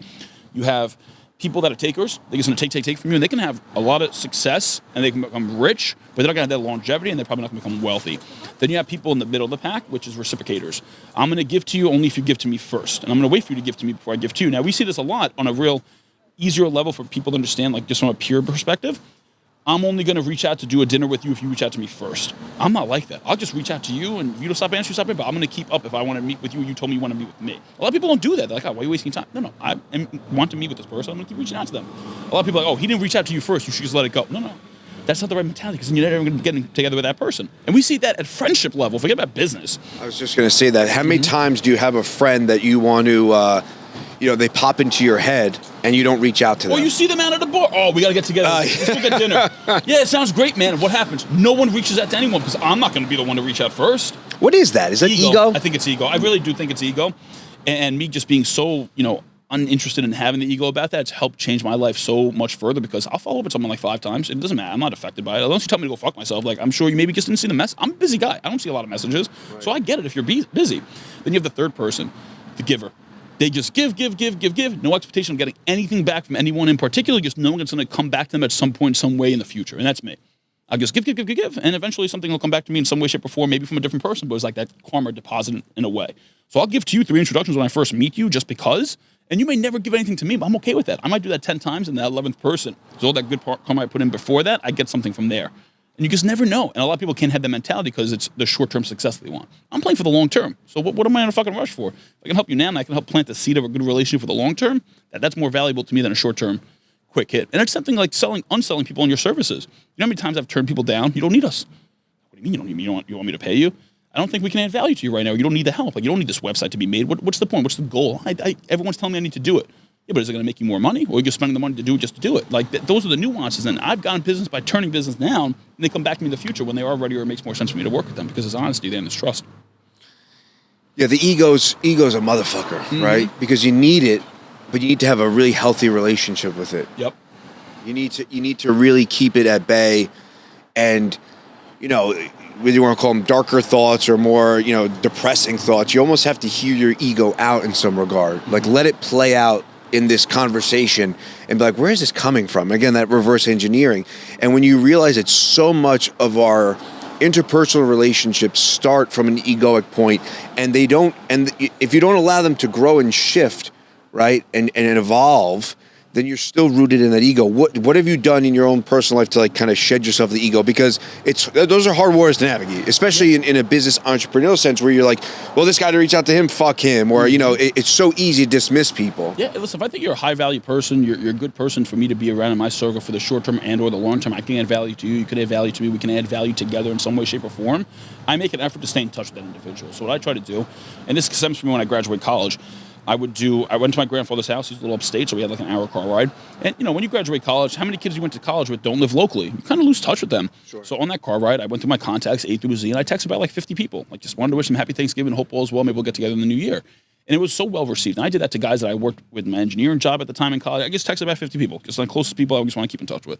Did the same thing on Christmas Day. So Thanksgiving and Christmas, my 2 days, I just sent out a bunch of messages. I'll expect one. Yeah, there you go. You'll get one this year.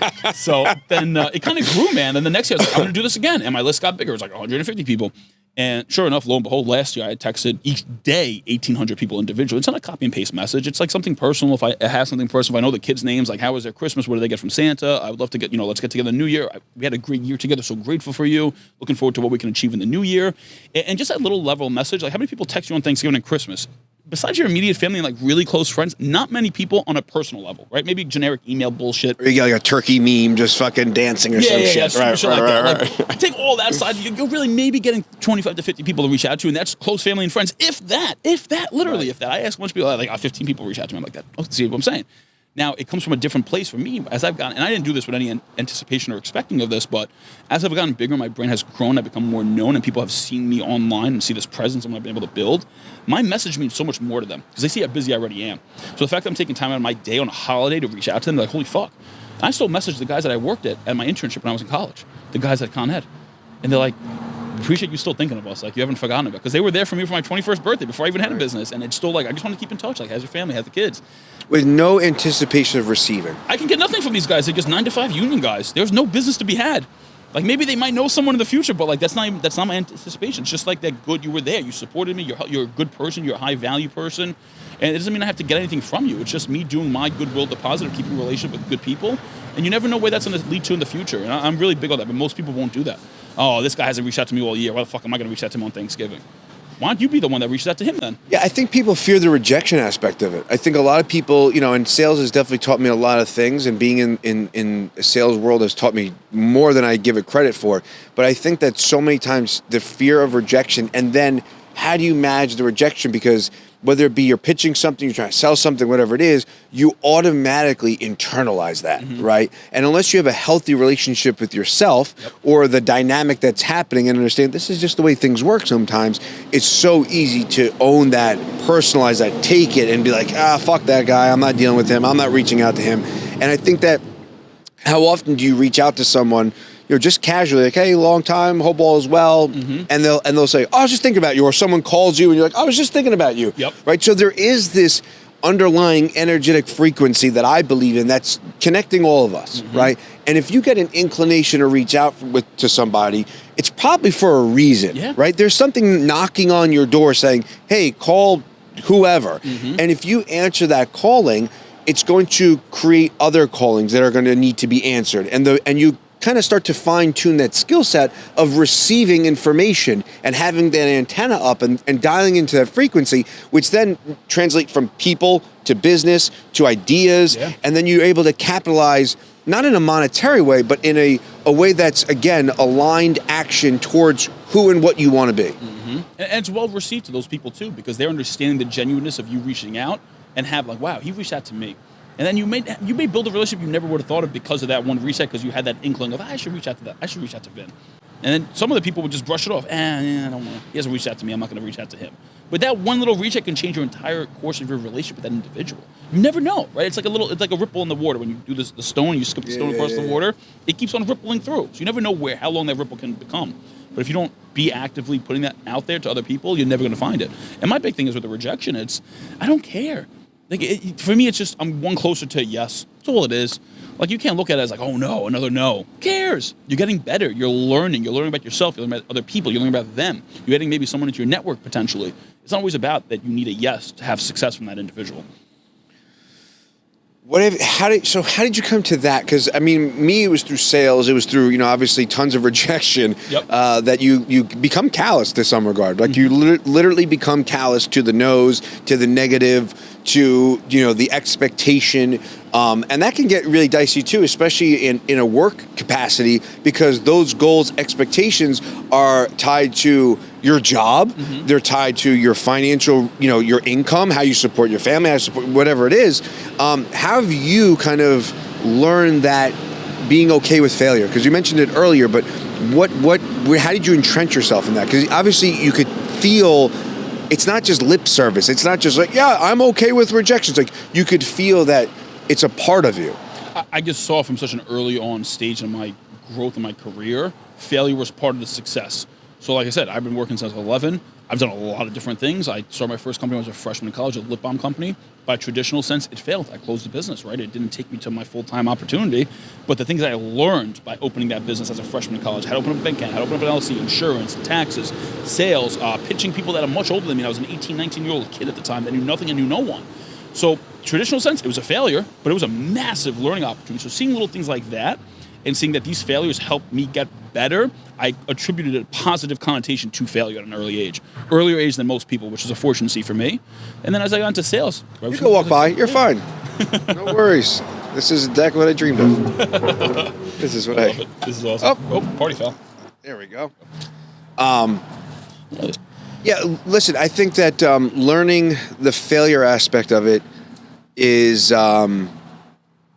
it's important. It's very important. But again, you could take that failure, you could personalize it, you could own it, and it could set you in a totally different way. Yeah. And kind of set you up to be, and then also in that failure of your first business, you are like, when I started this, I was like, I don't know how to do any of this, right? I have no idea.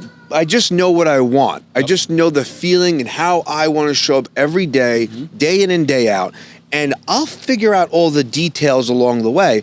But again, going back to that earlier point, having that end goal and needing to figure out the details takes away from your relationship with the moment-to-moment transactions. And it's like, it's in the grunt work, it's in the grind, it's in that. But you kind of also have to let go of that a little bit. Yeah, you have to be disassociative with, like if Agora failed, it's not a failure. Because of all the things you learned that you didn't know when you first started Agora that may take you to the bigger opportunity that you have in the future. That's what you're meant for.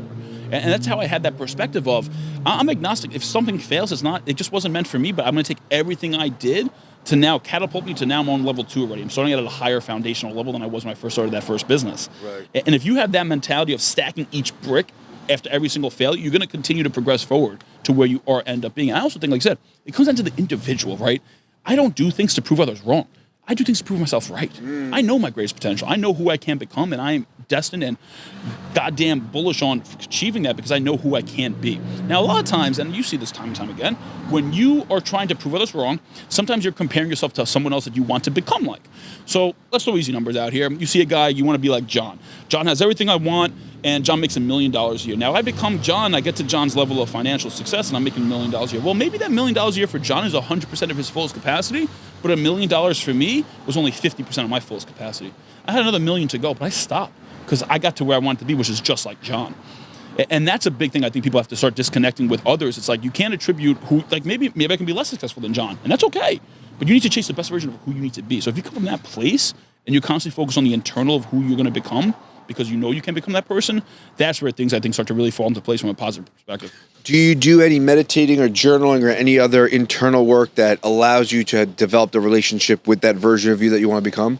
Not really that. Maybe I guess in a form of meditating, so to say, but it's really like sitting down. I'm really tactical when it comes to business. So like looking at my list of tasks and can I delegate some of these things? Should I not be doing these types of things? Is this really conducive to my end goals? What are my future and what do I want to create in the future? And can I tie those things to that future outcome that I want? And trying to refine that thing of, okay, this isn't making sense. This isn't worth the time. I should double down more on this and doing this. So I guess more of a business, strategic, like systematic. Yeah, more in that sense. Meditating, I try to do at the beginning. I would fall asleep. I'm a big fan of Wim Hof, so I'll do the Wim Hof breathing technique every morning. I enjoy that. That just like energizes me to start my day, and then I just get to the day. You know, most of my day is just talking to people. That's really what it comes down to. Whether it's messages, whether it's meetings, whether it's consults, whether it's phone calls, or whether it's connecting other people, it's people. That's the basis of my day. So as long as I'm talking to people and I'm advancing the right direction with the right types of people, I will move my needle forward long term. So what is your ideal, you don't have to share all the nitty gritty details, but what is your ideal version of you and what are you currently not doing to move that needle towards that guy? I think I'm doing some little things I can delegate, which I'm getting a little bit better at. And I just redid my list of things that I'm doing on a day-to-day and what can is that an actual sit down and really hammer this out type of thing? Oh, wow. Yeah, okay. Sit down, hammer it out. Like, okay, these are things I don't need to be doing. These are things I don't like to do. And these are things that I'm not good at doing. So those are things, what of those can I actually delegate out? And what things do I excel at that if I put more into it, I get more outcome out of it because I'm better at it already and I enjoy doing it. So that's one of those things for me. And then it's just, like I said, knowing where I want to be in the long term and who I can become. To your point, it's I know I am meant and I can help more people. I want to be that light of that person that I wish I had when I started on my journey that I didn't have. And that's what I've tried to slowly become with the entrepreneurs that I know locally and putting these events together with the networking groups of I know I can put other people that are good together to help each other grow. And I didn't have this when I started my business. And I wish I did. So I almost feel like I'm destined and I have a responsibility and obligation to do good and help others that I know I can help because I know I can help a lot of people that are in the entrepreneur and business journey. Yeah, and kind of sitting with that and realizing who you want to be and how you want to show up in the world. And then, again, reversing those micro steps that boil down to a day in and day out process. Yep. I think it's so important. I mean, I'm big into woo-woo and journaling and meditating, and I like the breathing stuff.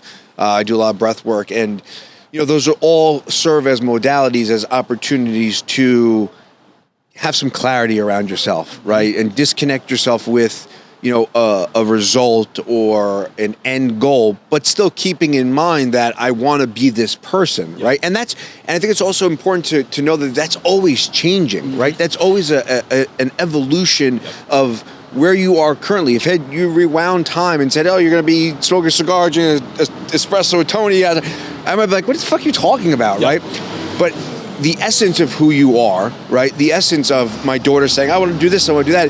That is what comes through at the end of the day, right? And it takes this unlearning process of culture, society, relationships to peel back and to really step into who and what you want to be and who and what you actually are at a very energetic level. Yeah, and like for me, like if you keep it really general, you can then go general to specific. So me, I want to be a businessman, a speaker, and investor.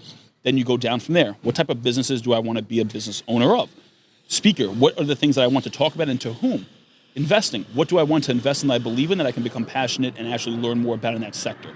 So you can take that really general thing of who is the end person I want to be and what is that position of what they do, and you work backwards from there to get really nitty-gritty about those little lanes and those nuances of like, who's the avatar, what's the actual subject matter, and how much about that am I actually into and passionate about. Now, those things change, but I have my actual end goal, and I'll look at those every quarter, every 6 months, and like I have a list, right? So I have my current things that I do. I have things that I want to do in the next year, and I have things I want to do in the future.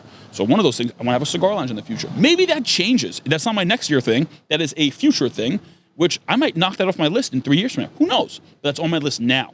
Same thing with the speaking, right? Doing more speaking engagements in the new year. That's a next year thing, right? I'm doing the TED Talk. That's a great catapult for more speaking engagements in the next year. So leveraging that. Then I want to open up a pizzeria one day in homage to my grandfather, Tony's Pizzeria. Me and my sister would open it up. She has all my grandmother's recipes, and we would do that in homage to him, to give back and showing, okay, my family came here from nothing, and this we were able to build, and now we're going to get back and hopefully give a place for our kids to work and grow and learn as well. I love that. Now, that might change, though, right? That's a future thing. I hope it doesn't. I hope it doesn't. I like that one. Very doubtful that will not change, but again, that's just for the people listening in. Like, that thing could change for you, and that's okay. But again, it changes based on who you are and where you are in life and who you're becoming. Yeah. Because you have to be able to pivot, right? Yes. You said that word pivot, and that's such a huge part of any journey that you're on. You know, the old expressions, man plans, God laughs, right? Mm-hmm. And I was actually doing a podcast earlier today as well, and I was like, I had this realization. It's not that God laughs, God aligns. Mm-hmm. You know, it's just that you take the pivot and you personalize it and you take it so, to heart almost. Yep. Whereas if you're able to recognize that it's maybe just something coming to an end to put me on a path towards something else. Mm-hmm. And that's an ever-changing, ever-growing process. Like you said, listen, I want to open a cigar lounge. I have all these goals. I want to open this place.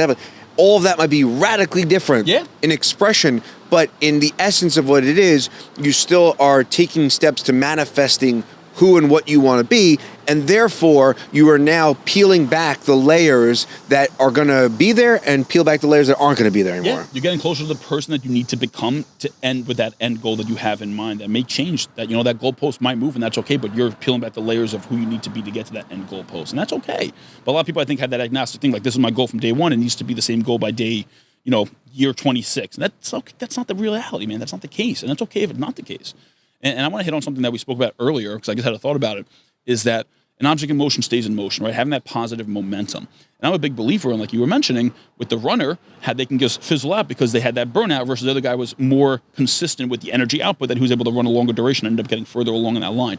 I'm a big believer in looking at that from a work perspective on a weekday and weekend basis. A lot of people don't work on weekends. So what ends up happening? A lot of times Friday, you're almost checking out because the weekend's starting. You take 2 days off. Now add in a holiday weekend and you're fucked till Wednesday.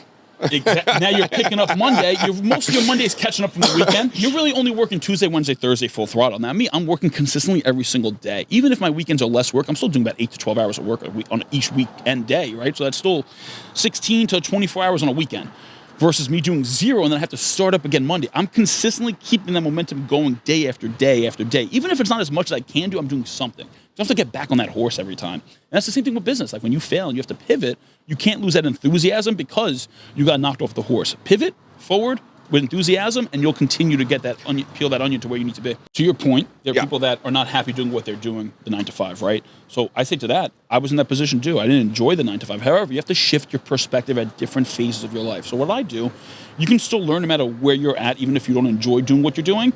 So for instance, if you're working right now and you're a terrible fucking employee, well, the reality is most CEOs and business owners should be great employees. Like you should be able to have the responsibility of building something that's not yours, because once you do jump into your own thing, you can now put more into it. Now, what I like to learn, looking at these companies where I worked at 9 to 5, I would study things that worked for them and things that I saw were not efficient for them. And I would learn what was a good business, what was a bad business. So anybody that's on a 9 to 5 right now that wants to do their own thing, take a look inside the business you're already in. It's free education for you. They're spending the money to try different things. Maybe their HR is fucking terrible. Maybe their accounting's a fucking disaster. And you can see how they're never getting paid on time because they're still paper. There's no digital. They're not digitized yet. Take that into the thing you're doing next. So there's always something you can learn from, even if you don't enjoy doing it. And in the beginning of any business and every entrepreneur journey, you're going to do things you don't fucking like to do. That's part of the goddamn game. If you don't like that, the reality is don't get into business and entrepreneurship, because you're going to be sadly disappointed. You're going to be out the rip doing everything that you love to do. That's not the fucking reality. Everybody knows that once you start in a business. So if you think you're just going to jump into business and do only what you like, that's not realistic. Right. Now, a lot of times you see these creators or creative people that do start a business because they really are passionate about that one core competency of what they do. Now, this could be, videography. This could be artwork. This could be anything, any type of business. An attorney just loves law, opens up a business. They're not business owners, though, and they fail because they don't learn to become a business owner because they only want to do that one trade that they're in. The people I speak to them, you got to find a partner or an investor to help you build the side of the business, and you can be the one that's actually doing the work. Me, I was agnostic to. I don't want to always be doing the work. I want to be the business owner. I want to be a businessman. There's a difference there, right? There's attorneys that have great law practices, but they're the business, but they're not a business owner. And I saw this when we were running ads with people. Like, attorneys are a great example. We run ads for attorneys. We get them leads. They've never had a cold lead before. They've only had warm referrals their entire 30-year career. So they're like, I reached out to the lead one time. They never got back to me. These leads are terrible. You got to nurture These are them. Glengarry leads. Yeah, exactly. The Glengarry leads. They're terrible. No, you're not working the fucking leads. They should be on a CRM drip campaign, so you're nurturing them long-term, and they're front of mind, top and center whenever they are thinking of what it is you offer. So they don't understand that. You have to teach that to them because they're in the business they're in as the actual practitioner.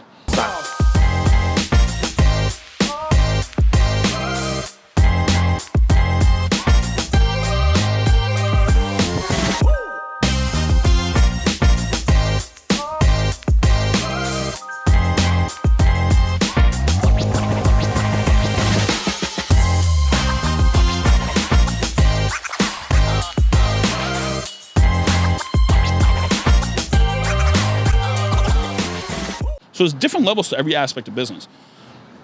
So two things came up for me, and I want to go back to the John guy who's making $1 million a year. And if we're inside, I'd point out the quote: "Comparison is a thief of joy," and it's so easy, especially in the world that you're in primarily, which is social media, Instagram, to get caught up in that comparison mindset, right? To get caught up in this guy's doing this, and this is that routine, and this is that.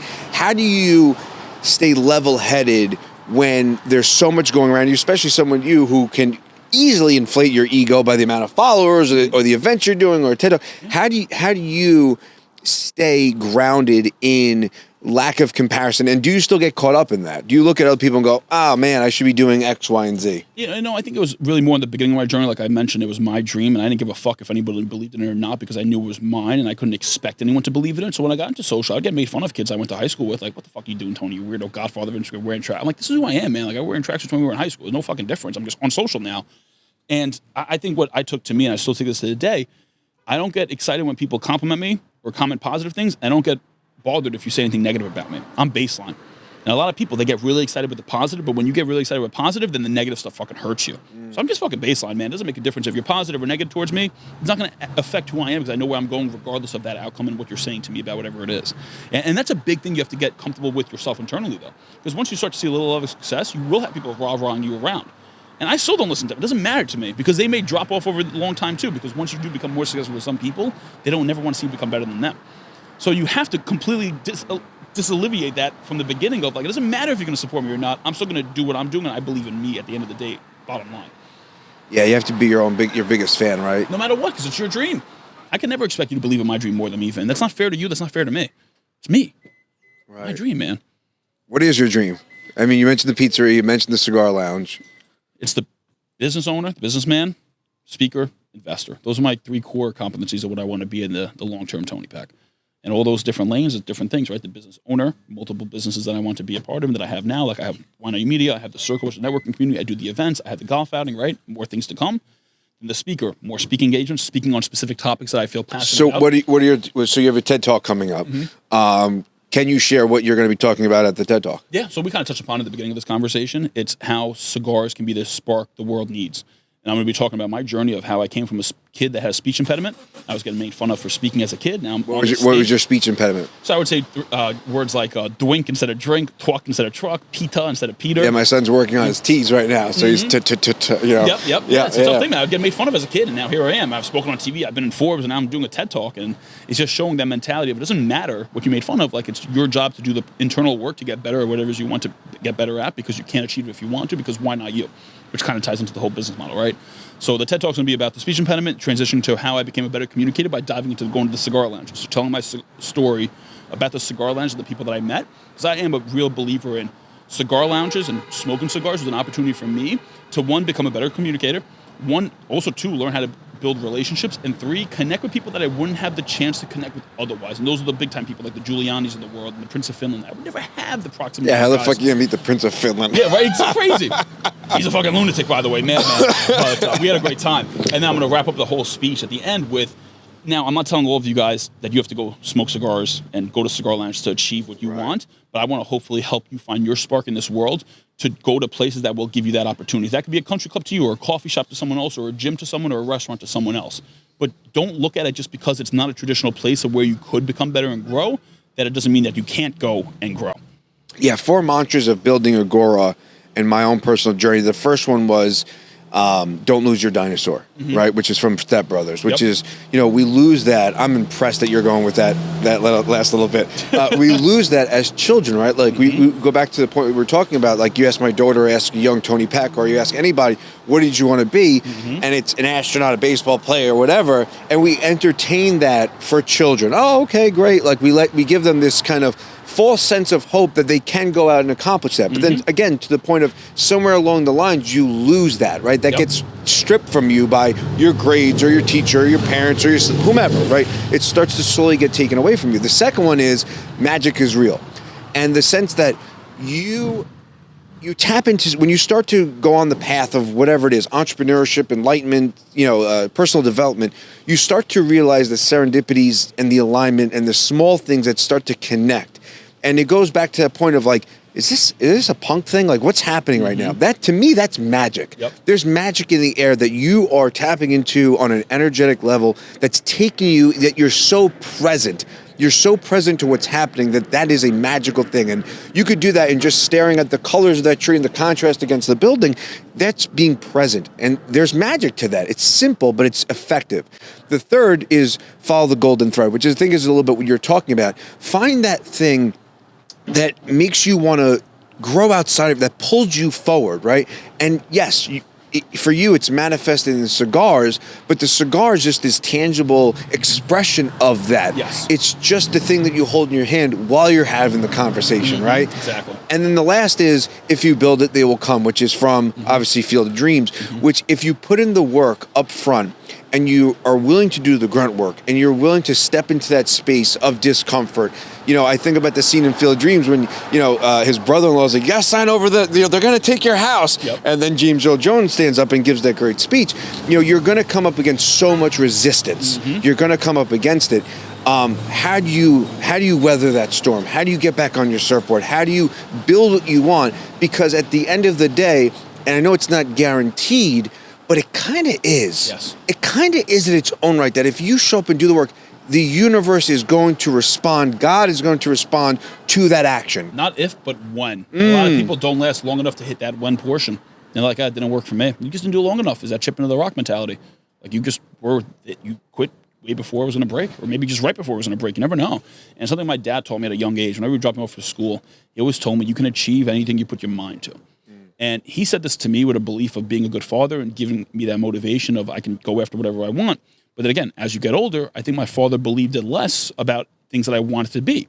But I took it to heart that I can achieve anything I want to achieve. And I've kept that mentality with me all through my life. Wherein at a certain point, he was like, okay, you can achieve anything you want to put your mind to, but maybe cater to be a little... Put your mind to a pension. Yeah, something a little, put a pension, a little more realistic, 9 to 5, like have the benefits. And I'm like, no, like I can achieve anything I can put my mind to. You're the one that taught me that. But again, it wasn't, he was saying it to be a good father, but you don't know what you don't know type of thing. And you don't want me to be too egregious and try to get to a goal that's way too unachievable. When I fail and I become miserable. And again, that comes from the perspective of love and caring. And there's nothing wrong with it. It's just knowing that just because that's their limitation doesn't mean it has to be your limitation. Did you obviously have, but reverse engineer to realize that that's your dad almost speaking to himself, but like, you could do whatever you want, but as long as it's within here. Yeah, it really is, because my dad doesn't do what he wanted to do. It just, life happens, and he just doesn't have that. My dad's father was an immigrant from Italy, so it's tough to have an immigrant as a parent to begin with. Like, you don't have the same things when you're going to school, and they need to sign the thing to go on the class trip. That's a whole uphill battle because they don't speak English, they don't write English. Like little things like that, like my dad having to read the mail to help hit my grandparents. Like little things like that. You don't realize that when we take for granted that you're at a disadvantage just by having parents that were immigrants off the rip. I'm fortunate to be second generation. My parents were American, so they knew the English language and they can help me with the school and stuff like that. So I always put myself in that place of perspective, and my dad having to do what he doesn't want to do is my chance to become what I want to do because he put me in a place to have a better life and a better future for myself that he couldn't have for himself. Wow. Yeah, it's important to reverse engineer the people. We kind of spoke about it a little bit earlier, but reverse engineer the people in your life and where they're coming from, because everyone is coming from this different perspective and this different, their own journey of life and where they are now. And when it comes from family, it can be so much more hurtful, right? It's so easy to take that and to own that and have it attack your ego and have you attack your golden thread and have you attack your cigars and be like, oh, what are you fucking doing smoking cigars, man? Go get a job. Yeah, why are you with all these old men? What's the point of it, right? But you have to be really disassociative with it, understanding that even though they're your family, but if they don't live the life you want to live, if they weren't your family, you wouldn't be listening to them. So it should be no different that they're your family. It's a reality, right? Like it's a hard truth to swallow, but that's the fucking reality, man. Like if they're not with you, if they're not living the life you want to live, you shouldn't be listening to them. Even if they are your family, it doesn't matter. You're gonna get to your point. You're gonna meet strangers that are where you want to be. Listen to them. They're willing to teach you. They might want to teach you, right? And those are people's words you can take and listen to their advice because they walk that path that you want to walk.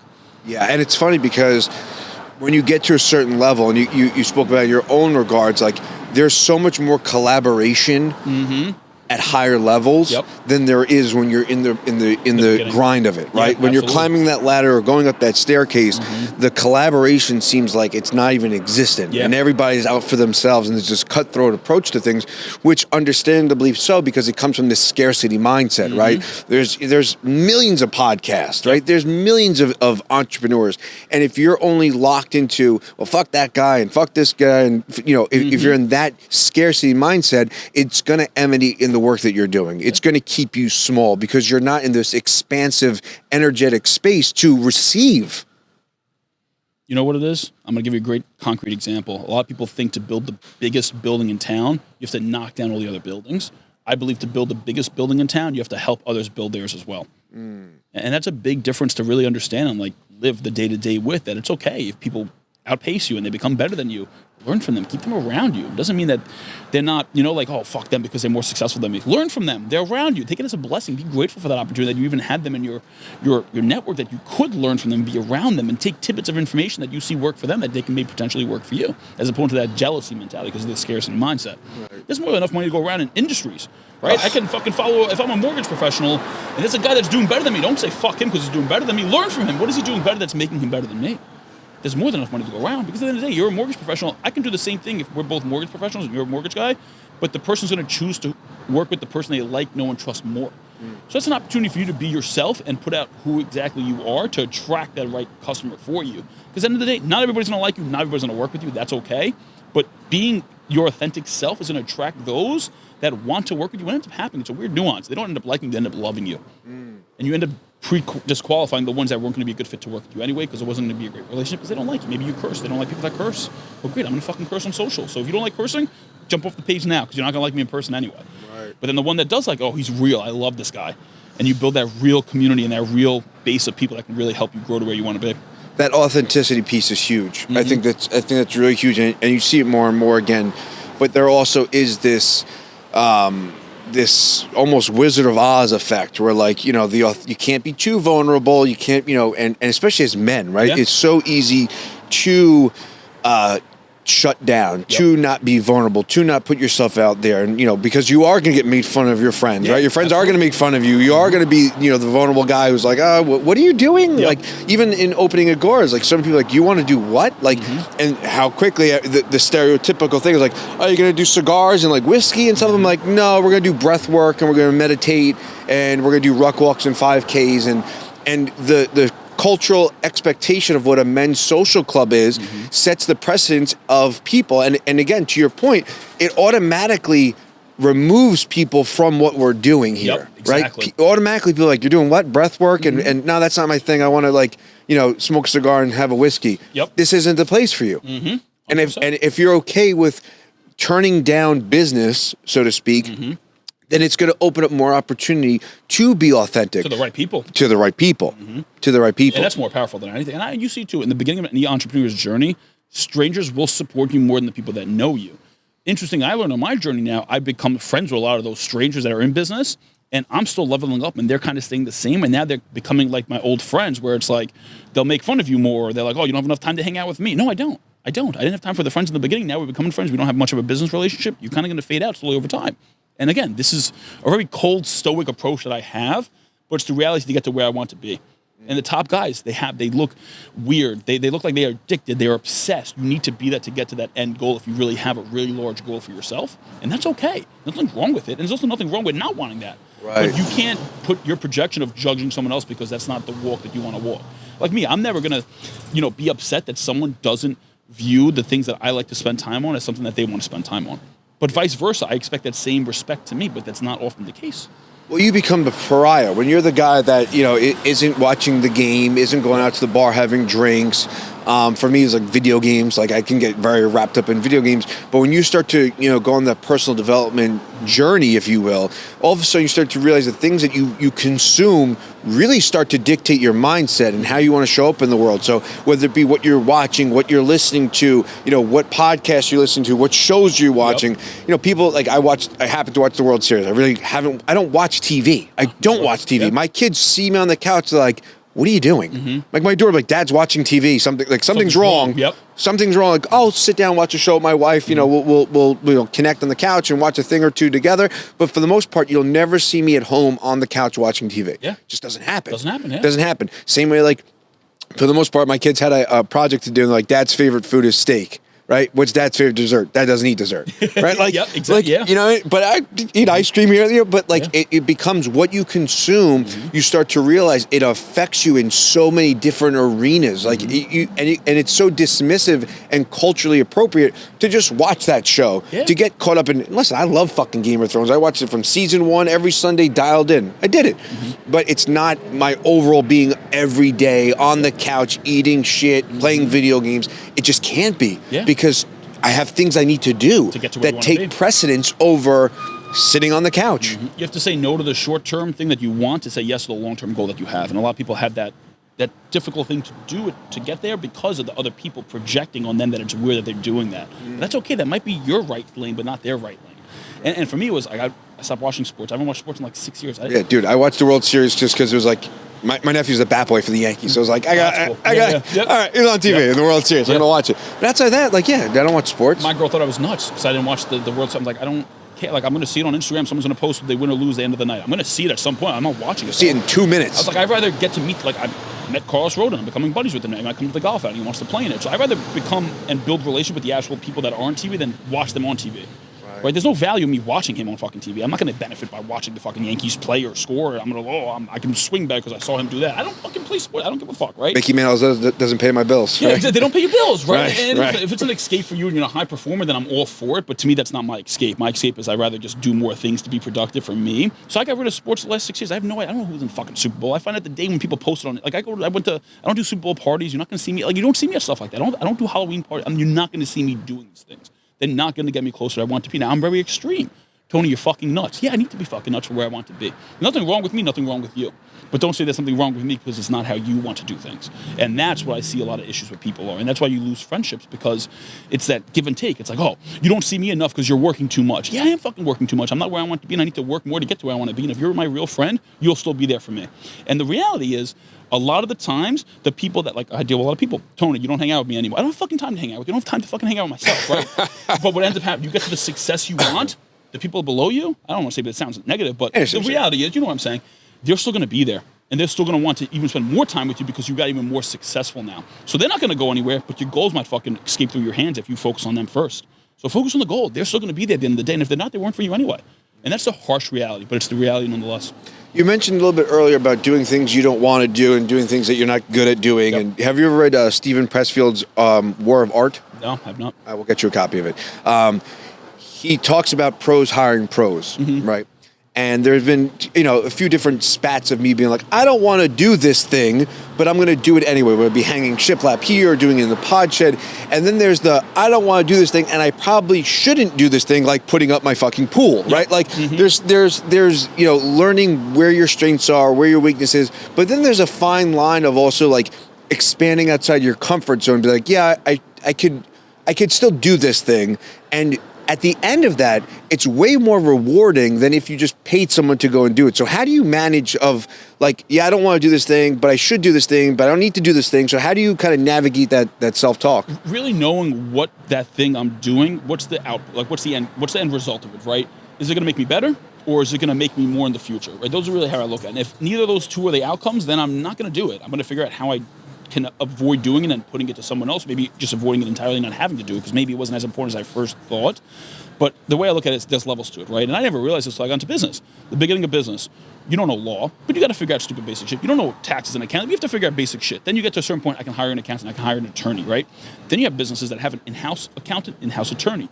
Then you have businesses way past it that have multiple accountants and multiple attorneys for different things. Same thing with advisors. In the beginning, you don't have money to give an advisor. Then eventually you make a few bucks, you have an advisor that advises all your money. Now, one advisor, it's probably not realistic that you need that. You need advisors that have specialties in different things based on what your end goal is. So there's levels to now guys with more money, they have multiple advisors for different things. I have one guy for my life insurance, one guy for my market money, one guy to advise me on business strategy to then sell the business and buy more businesses, right? They're not all one person, but in the beginning, you can only afford one of those people. So it's that similar mentality, just knowing what it is that the end goal is for me, what makes sense for me to do in that day-to-day to get to that end goal, and if it doesn't make sense, is there someone that I can hire or bring in to do that? Or maybe it's not as important as I actually thought it was.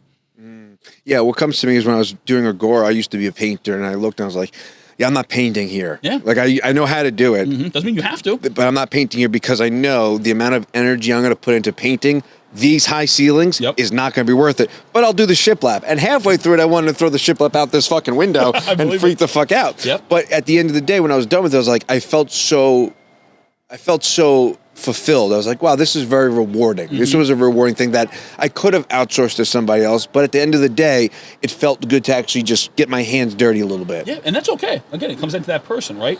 If you saw the return on that was that feeling afterward. Right. So you saw that positive effect of doing the right thing because it gave you that positive feeling. But if you didn't have that feeling afterward, then it would have been a waste of your time is how I would have classified it. Yeah. And then you would have learned to not do that in the future. Yeah. Because listen, a lot of times you're doing something in the beginning because you don't know if it's the right thing to do, and then you realize that it isn't the right thing to do. Like me, taking meetings on. I have to know who makes sense to meet with now, who makes sense to meet with in the future, who's more someone that I have to drop something on the calendar to get them in right away because I know I won't be able to get their time in the future versus someone I can put out 3 weeks in advance. Right? So like even that little nuance and threading the needle on there, and someone like, oh, you don't have something available, sooner than 3.5 weeks. No, I don't. And if you're not going to wait, then we're probably not going to be a good fit anyway. So you just kind of unqualify yourself by natural attrition.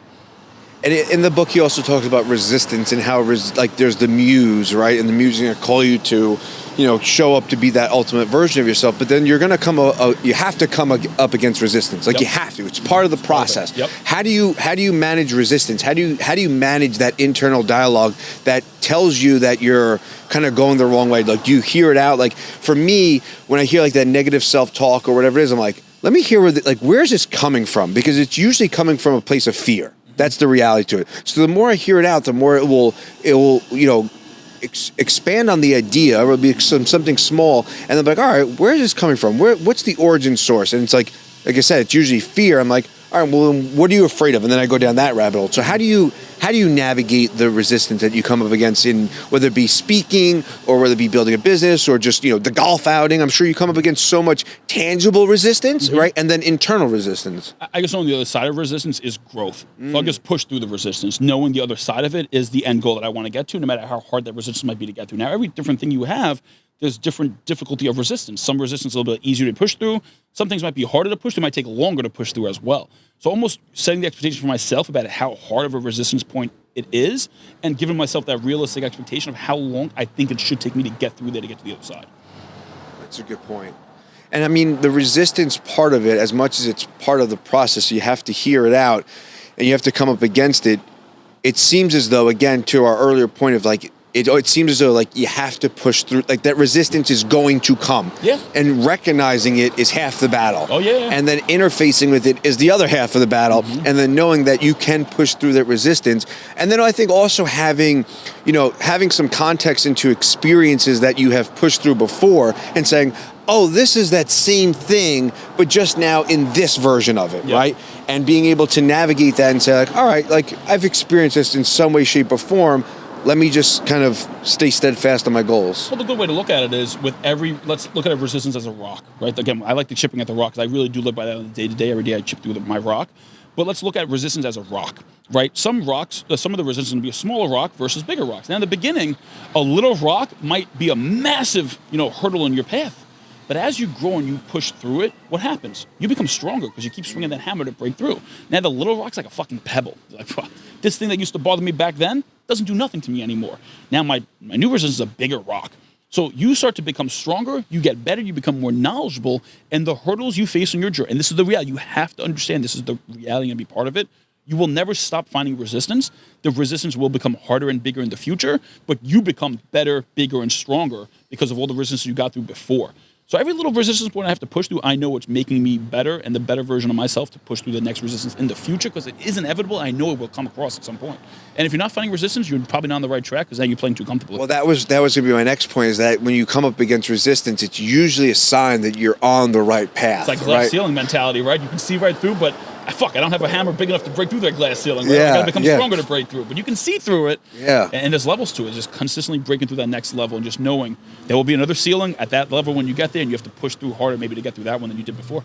Yeah, it's staircases and landings. I was kind of putting this analogy of like you're going to have different staircases, you're going to climb them, they're going to be longer, shorter, steps are wider, steps are narrow, and then you get to a landing and you're like, okay. Yep. And now you got to go up another staircase. And then obviously bring it into the video game world. You think of like Zelda, right? Like you start off with the loincloth and the stick and you're kind of just like, hitting little whatevers, right, in the field. And then as you grow and as you get more skill sets and you develop more, you start getting the Damascus sword, you start getting the armor, you start getting the horse, and you start taking on bigger and harder bosses. You're going to have to resort to the experience you had in the loincloth and the stick and use that as a framework to get through the bigger, harder bosses. Yeah, and that's why I think it's so important to stay with doing what you want for as long as you possibly can, because if you stop and start every time, you're now starting at level 1 again.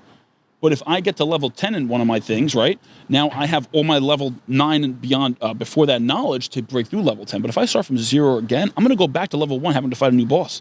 And I'm going to have to learn those next 9 levels in that specific industry, that lane. So if you get able to stay through, you become that much stronger. Then when you're level 10 in Zelda, it's a lot easier to beat level 1. You're like, level 1's a fucking joke. Right. You can walk by. It's fine. You're good, man. Yeah. I can just blow the guy down and the boss is going to collapse. Versus level 10, you have to learn how to maneuver, maybe be a little more strategic, whatever the case is. Right. So you just, again, to me, it looks like you're putting more tools in the toolbox to get to where you want to be through that resistance point. But one thing you mentioned is like, knowing what you want to be doing. And I think so many people don't know what they want to be doing. Yeah, you got to start with the self-awareness for sure. That was a lot of my journey in the beginning, was discovery about what I like and what I don't like to do. And a lot of people, I think, miss that step or jump over that step to say, I just want to do what I like to do. Well, you might not even know what you like to do for the long term. You might just like it now, or it might just be able to make you quick money. But what's the long term of it? Because at the end of the day, every business fundamentally comes down to the same exact things. You're going to have people, process, and product, right? You're going to have different departments for different things. No matter what industry you're in, the business looks the same. So don't focus on like, I'm doing, like my lip balm business, and I got to this level, and I can't break through this level. Let me just start the lawn mowing business because I think it'll be easier to break through that level. No, you're going to get to that same fucking level in the lawn mowing business, so you might as well fucking figure out how to break through it in the lip balm business because I can apply that to the next business I take anyway. And a lot of people will just stop there, and they'll jump to the next thing. They'll take them time to get to that level, and they're going to have the same fucking issue, and they can't break through it again. Yeah.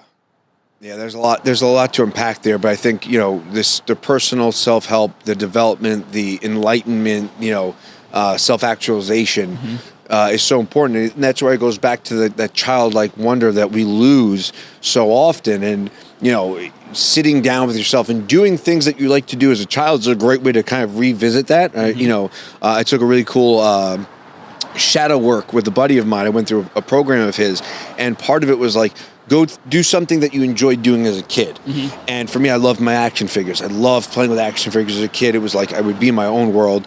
And it was like 2 days later, my son was like, hey, I want to play Ninja Turtles. I was like, do I? Right? And as much as I was in there with my son and my daughter playing, I would like almost remove myself from it and watch them play. And I was like, just being the observer of the childlike wonder of engagement and playing and the imagination. And we lose that, man. We lose that as adults. We lose that as children. And then it does become, it's the alchemist, going back to where you came from and rediscovering that version of you that you kind of left behind at some point. I think most people are playing at a disadvantage because you don't try enough things at a younger age, which I think that's a huge fault in a lot of people's lives, because they think if you fail, it's bad. So they want to only try things that they don't think they're going to fail at. And that's a massive hurdle for you because you don't try enough to know what you like and what you don't like. Right. And that's why I'm so fortunate. I've tried so many things at such a young age. I knew what I liked and what I didn't like. But if I didn't try that many things, I wouldn't have that self-awareness and that discovery of who I can become based on what I like and what I don't like to do. Yeah, during COVID, I got a ukulele. And I'm not a ukulele player, comes to find out, but I got it. And I was like, you know what? Maybe I like playing the ukulele. Maybe I'll touch the ukulele. And I'm like, wow. Yeah.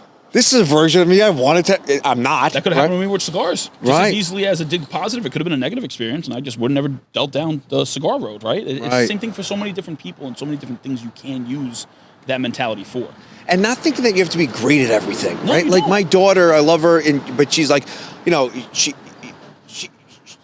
she'll get upset when she is not great at something right away. And my response to her naturally is like, why should you be great at this? Yeah. Like, you know, slow down a little bit, like ground yourself, get centered, like whether it be jujitsu or art or singing or acting, whatever it is. Like, why should you be great? Because you're passionate about it. That's amazing, Yep. right? And just keep on going after that thing, right? Go after that thing that's pulling you to want to be great at it, but understand that there is a gigantic learning curve in any endeavor that you go on. And in that learning curve is where you really get to learn more about yourself and how much do you enjoy sitting down networking with people, or do you enjoy, you know, facilitating men's groups or doing a podcast? How much do you really enjoy it? And a barometer for me that I've used in my life was, would you do it for free? Yep. You know, I was in the shower one time. I was like, if you never become a black belt, your coaching business doesn't become Tony Robbins, your podcast is not Joe Rogan's, would you still do all of these things? And the answer was yes. I was like, then you're good. Yep. Then you're good. And if you set that barometer of, would you do it for free? Can I show up in this way and just authentically do it? It sets a totally different tone to what you're doing. Yeah, 100%. Because, listen, anything you do, every expert once started as the beginner. And I'm a strong believer in some people can be born great and they have talent, but no one's born the best. You still have to work for that, even if you have talent. So whether you're talented or not, you have to work to be the best at whatever it is you do. So I just put that mentality of, like, he was born better than me, but doesn't mean I can't be better than him. I still can be better than him, even though he was born more innate talent and more skills or more gifts or more, you know, more advancements that I didn't have. Like I didn't, when I started a bit, I didn't know anyone. I didn't have any connection. I didn't have any money. There's people starting at such a bigger advantage than I. That doesn't deter me. Just because you start with that doesn't mean I can't get past that with me putting in the right work that I need to put into myself. Yeah, it takes a lot, man. It does. It takes it's not a lot. easy. It's easier said than done, obviously, and we're just talking about this, but I'm living it. I walk it every day. I've been walking it for the last several years, and it's not an easy thing, and you have to be willing to do it. And to your point, too, with the liking of the things, it's some people I really believe they like things because they're good at it, which I think is almost, again, a disadvantage there because you're only liking it because you're good at it. But if you get to a certain point, then if you weren't making money from it, would you still like it? Maybe not. Maybe you only like it because you're good at it. What if times fall behind you, or you fall behind the time and you're not good at it anymore because, technology advances further past you and you're like, fuck, I have to really learn how to be better at this. Maybe you don't like it anymore because you only liked it because you were good at it. So it's also knowing and having that awareness of, just because I'm good at something doesn't mean I have to like it. I could be bad at something and also like doing that and want to become better. So it's really an interesting thing to throttle back and forth. That's like in the beginning. I like people. I was maybe not good at sales or making relationships, but I enjoyed it to begin with. So I was interested in becoming better at it. Versus there's things I was better at. I was good at math. I'm not an engineer though, right? I was good at math. I didn't like doing the math just because I was good at it. So you have to really have that introspective of yourself. Just because you're good at it doesn't mean you have to like it. Yeah. And just because you're bad at it doesn't mean you can't pursue it. 100%. Doesn't mean because you're bad at it doesn't mean you can't pursue and get better at it and become good at it. So it's an interesting, there's a lot of self-work that needs to be done before you get on the journey of where you need to be, and the self-work never ends. That's the motherfucker. Mm-hmm. That's the motherfucker. It doesn't end. Doesn't end, man. It doesn't. You step on that path. Mm-hmm. You step on that path towards self-actualization, whatever it is. The minute you put that foot down and the fucking everything starts to unfold, but not in this I know way. Mm-hmm. It's a knowing, but not knowing, right? And when you step on that path, it changes everything. And in a really positive light, and then also, obviously, there's so much negativity that you can extrapolate from that. But if you're able to really just have that knowing within yourself and be like, okay, like, I'm steadfast in my goals, I'm steadfast in what I want to do, it seemed as though, right? And I jokingly say, like, listen, everything I've read, listened to, watched, and engaged with, it seems as though the formula is just fucking keep on going. Just gotta keep going, 100%. Because the reality is, who you are to get to where you are does not necessarily mean that's who you need to be to get to where you want to go. And that's a hard thing for a lot of people to realize. Because and that could say that one more time. Who you are to who you are for where is it? I don't even know, but it was fucking great. We'll replay it, but whatever. Who you are to get to where you are right now may not be who you need to be to get to where you want to go. And that's a tough thing for people to swallow, because that can be someone that's already successful, that hit that mark, but that successful person, and they could be top 10% of whatever it is they do, that person still may not need to be that person to get to that top 1%. And that's a really tough thing to do when you're playing at already a high level. Yeah, because you have so much more that you like. The initial launch of it, right, is just so much, right? But then you get into like the microcosms of like the nuances of the adjustments that need to be made at this higher level, and it's like with losing weight. Like the initial weight loss is easy, right? It's then afterwards getting dialed into the nuance. And to your point, and it's kind of something that's been ringing around in my head, it's like the next version of you requires the next version of you. Yep. So you have to show up now as the guy you want to be 5, 10, 15 years from now in this moment now. So whether that means you have to wake up and go for a run, Vin, you need to get in the cold plunge, Vin, you need to get the sauna in, Vin. But then there's also this letting go of that and being accepting of this season of life that you're in, right? And realizing like, all right, maybe that served me at one point and maybe it will serve me in the future, but in this current arc of this story, this is what I'm doing and I need to be okay with that too. Yeah, 100%. And that's where you see a lot of people stagnate because they don't realize like, okay, it got me to this point, and that point might still be success to them or success to someone else, but who they are is not what they need to do to get past that, but they don't see that. They're like, I'm already great at what I do. There's not much more I could do. I'm sure there is. And that's just a hard pill for most people to swallow. So that's why you see a lot of businesses stay around that same revenue target for years and years and years, and sometimes decades, because they just got to where they were and this was good, but it's uncomfortable to break through, or maybe you have to go 10 steps back to go 2 steps forward, right? You don't even know that little nuance there too. A lot of the times that's what happened. Like with our business, we had to go multiple steps back to go forward because we had to get rid of doing the management, which is such a sticky product and service in our business, but there wasn't an effective service for us. So we had to get rid of it, lose all that sticky business, and start fresh again. So we started at a disadvantage to go more forward to a long-term advantage that we wanted to have. And that's a tough thing to do when you're already seeing success. This isn't that hard if you're starting out because there's not much there and you're easier just to drop stuff. But when you're at a certain point, you have the foundation, the base lid, you have employees, you have a team. Like, what if you just want to change the trajectory of what you sell? You have to lay off 12 people. That's fucking hard. That might be too hard for you to want to do, and you don't want to fire Sally and John. So like, we'll just stay where we're doing. And then you can stay like that perpetually forever. And that's a scary thing. Yeah. Yeah. You know, I mention these people kind of often, and that's the David Goggins and the Cam Hanes. I know you're just out with Andy Elliott at one of his events. And I often wonder to myself, do you have to be that level of extreme to find that type of success or find your version of success, right? Do you need to burn the boats, right? Because as you said earlier, you know, I'm working the one job, I have the other job, you know, I'm kind of, you know, spinning all these plates and juggling all these chainsaws. You know, do you need to burn the boats to get to that level? To get to your level, probably not, but to get to top level, absolutely you do. So I think you just have to cater to the expectation, the reality. Like, listen, if you want to have weekends and you want to go to parties and you want to watch sports, just understand you're not going to be the best because you're competing against guys like me. I don't do that. I won't do that. You will never catch up to me. Like that's just the goddamn reality. That's why you can't catch up to those big guys. They don't do weekends. They don't do fucking bullshit parties or sports. Like it's not part of the game to them. So if you're doing that, just understand you'll never be the best. You can be good. You might even become great, but you will never be the greatest. Wow. That's okay. That's okay. It's just a matter of self-awareness. What do you want to be? What's okay with you? What does your end life look like? Do you want weekends with the kids? Sure, great. If you want that, I am all for it. Lean into it, though. Be proud of it. But don't complain you're not the best. When you don't have weekends, you don't work after 6 p.m.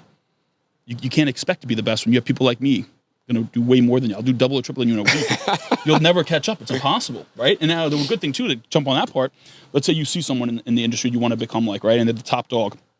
Now, at the minimum, you have to do just as much as they're doing day to day. So if they're doing 10 to 12 hours a day, you have to do that at the minimum.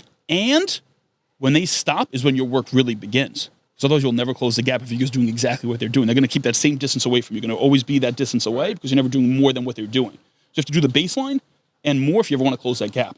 And if you want to go ahead of them, you have to continue to do more for a longer duration. And that's a hard thing for a lot of people. So again, I think you have to cater and be really realistic to what it is you want and how your life needs to be structured. Because if you think you're going to be the best and you want weekends and you want nights and you want to do this and you want to watch sports and you want to go to the movies and you want to go to plays and you want to do puzzles, you're not going to beat someone like me. That's not in my vocabulary. I won't do any of those things. It's just a waste of time for me. It sounds harsh. It's cold. It's fucking reality, man. And that's why I've been in the game and I'm building what I am right now because I'm one of the hardest workers people will see because I just will not do those other things because it's not conducive to me. And there's nothing wrong with it. And nothing wrong with them doing the things with their other things, but it's got to be realistic. Can't be jealous of me when I'm doing triple or double U. It's not fair to either person. Yeah, that's what Muhammad Ali said about sit-ups. He said they don't start counting until he's hurt. Until it hurts? Yeah. It's a real thing. Your work does not start until the person you're trying to become like or chasing that industry stops working, then your real work begins, which is fucking wild to think of. They might work 60 hours a week. You got to do at least 60 to be just where they're at. Just to get to baseline. Just to get the baseline with that same distance away from you at 5 years, because they've been 5 years ahead of you, right? So you're still that same, he's moving along ahead with you. You're not closing it. So you got to do 80 hours a week, 100 hours a week, and then slowly you'll get there. Just like Kobe Bryant. He would practice 2-3 times a day. And the guys would train once a day. He goes, in 5 years, I'm 3 times ahead. I'm 15 years ahead of you in 5 years. You can't close that gap, man. You got to fucking live to you're 20. You do it for 25 years now just to keep up with him. It's hard. So you just got to understand what is your end goal. If you want to be the best, don't tell me you don't work on weekends. Don't tell me you don't work after 6 p.m. Don't tell me you're taking a ski trip. Don't tell me you're going to the club. Don't tell me you watch sports. So how do you relax? I enjoy what I do so much. I enjoy business, man. If I'm not growing, I'm not happy. So if I'm doing anything that's taking away from me getting better, I don't like doing that. So that's why it's easier for me not to do all these other things that other people my age do. Because to me, it's just a waste of my fucking time. It's not getting me closer to where I want to be. So I'm okay with that. I enjoy the growth and doing things that are only going to move my needle forward. So everything I do is revolved around work and just getting better. And that's it. Nothing else. And you're not going to beat me if you're doing other things because I'm just not spending the time on it. I love it. I love seeing a person in their essence. I love seeing a person in their space being so unapologetically, to some regards, themselves, but at the same time being steadfast. That's like, I think the arc of this conversation is like this steadfast approach to business and entrepreneurship and personal development and self-help. It's like, it takes this steadfast mentality and also just being in a space of like, this is who I am. Yep. This is how I'm showing up. This is my energy. Yep. And, it's almost like shit or get off the pot. Yeah, if you don't like it, it's okay. Like I said, there's plenty of people that I was spending more time with before. I was at a lesser level in my life, and we were able to do more things, and we were on an equal level to be able to help each other grow. I slowly outpaced and outgrew them, and you need to be around and continue leveling up who you're around and who you're with and what you're doing. And they didn't, and they're upset I don't spend enough time with them now. I can't. That's it. It's the same thing I did to get to where I was to be able to spend time with them. I had to cut out of the people that got there, right? So it's not like you end up getting more capacity. You still have the same 24 fucking hours. It's what are you doing with those hours? What are the people you're spending the time with? Are they people that are going to move your needle forward faster, slower? They're going to take away from you, going to go backwards, right? And that's a hard thing for a lot of people because then you get to that point of like, okay, I have a good core. That core may not always be the core for you, man. If you're going to keep on growing, you're going to lose. Those people are going to drop off. You're going to outgrow them. And that's a hard fucking reality because you might end up liking them and you might be at a successful point. But to get to that next level, you have to shed those people to get to that next part. And again, if they're real with you and they're like really supportive of you, they're still going to be there for you. Yeah. And they're going to be there for you as little as you are able to interact with them. Whether maybe I hang out with you once a year. If that person's like about you and they're supportive of you, they're not going to mind that, man. They're going to be okay with it and they're going to enjoy that time with you. And I'm really big on trying to be present when I am spending time with anyone I am spending time with. Yeah. It's like the old friend that like you don't see for years, but when you see each other again, you pick up for like you never left off. Yeah. And that's a hard thing for a lot of people because you have to say no to a lot of things. Say no to the birthday parties and the weddings and the dinners with the friends and the going out and the sports and I'm not talking about sports. I'm wasting my fucking time, man. I don't give a fuck what the Yankees are doing. Yeah. Like, yeah, I'm New York team, but I really don't give a fuck. Like, it's not helping. Really? It's not getting me close to where I am. And it sounds cold, but it's a reality for me to get to where I need to be because I came from nothing and I had nothing. I had no advantages. I have to build my advantage myself, and the only way I can do so is work. And a great tangible example of this is, like I mentioned, when I started the business, I would sleep in an office 5 nights a week, and I would send out about 300 to 400 DMs every single day. And now I do a lot of talks. And a lot of it is, hey, Tony, how can I grow my business with social media? And I go through my strategy, and I tell them they have to send out 250 to 300 messages a week. I was doing 300 to 400 a day. I'm telling them they have to do it a week. And you see in the crowd, everyone's asshole puckers, their eyes go open. That's a lot of work. I don't have a shortcut for you to have success on social. I have the guaranteed success way for you to get there, but you have to do fucking work. And most of them won't do it. And I'm giving you the blueprint of what you need to do to get to what you want to get to, but it's just too much for you to do. So you got to be realistic, man. Like, what is it that you want? If you want, if you want to have that really glamorous and glorious life, like, you're going to have to work late. You're going to have to wake up early. You're going to have to give up the weekends. You have to say no to a lot of fucking things that other people will not say no to, and they're going to be hurt that you said no to it. I don't care. Me saying no is me saying yes to my goal.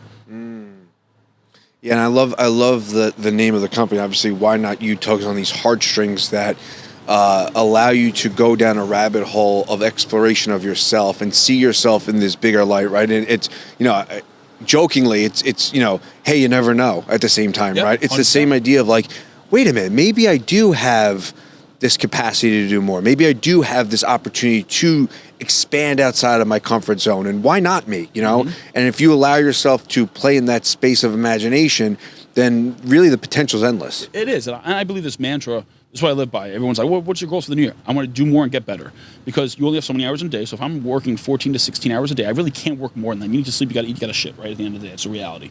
So if I'm doing as much as I can, by me doing as much as I can, what ends up happening? You intrinsically get better at doing it because you're putting so much time in and doing so many reps, just like the gym. So by you doing that, you get better. What ends up happening? The same 14 to 16 hours you're doing, it might only take you 8 to 10 to do it now. Right. So now what can you do? More.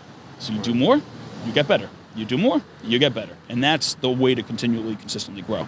It's not, I got better, it takes me less to do now, and I can only do the 8 to 10 hours a day. No, now you still do fucking more.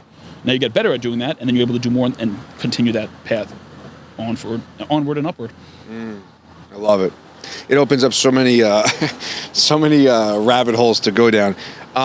First off, thank you so much for doing this. This is exactly what I envisioned. I love this. This is great. This is exactly what I envisioned, and I'm going to do more like this because I think the people. I loved it.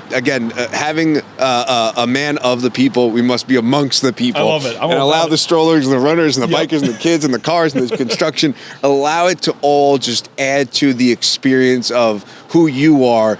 And I listen, man. I feel the authenticity come through you. You're obviously so well versed in all this, and I could talk to you and keep on talking to you about it. And I'm just so happy for your success because I love seeing people show up in their world and in their way. And I really appreciate you coming on. Again, this is exactly what I envisioned. I'm just so happy we were able to put it in the books and get it down. No, I appreciate you having me. This is great. I'm looking forward to more. Maybe we'll come on another episode. Like anytime. Where can people connect with you? Instagram's my main platform. Tony Peck, TonyPEC_. Hit me up on there. DM me, and happy to connect. Excellent. Reach out to Tony Peck. Find him. Follow him. And check out Why Not You Media. There we go. See you guys later.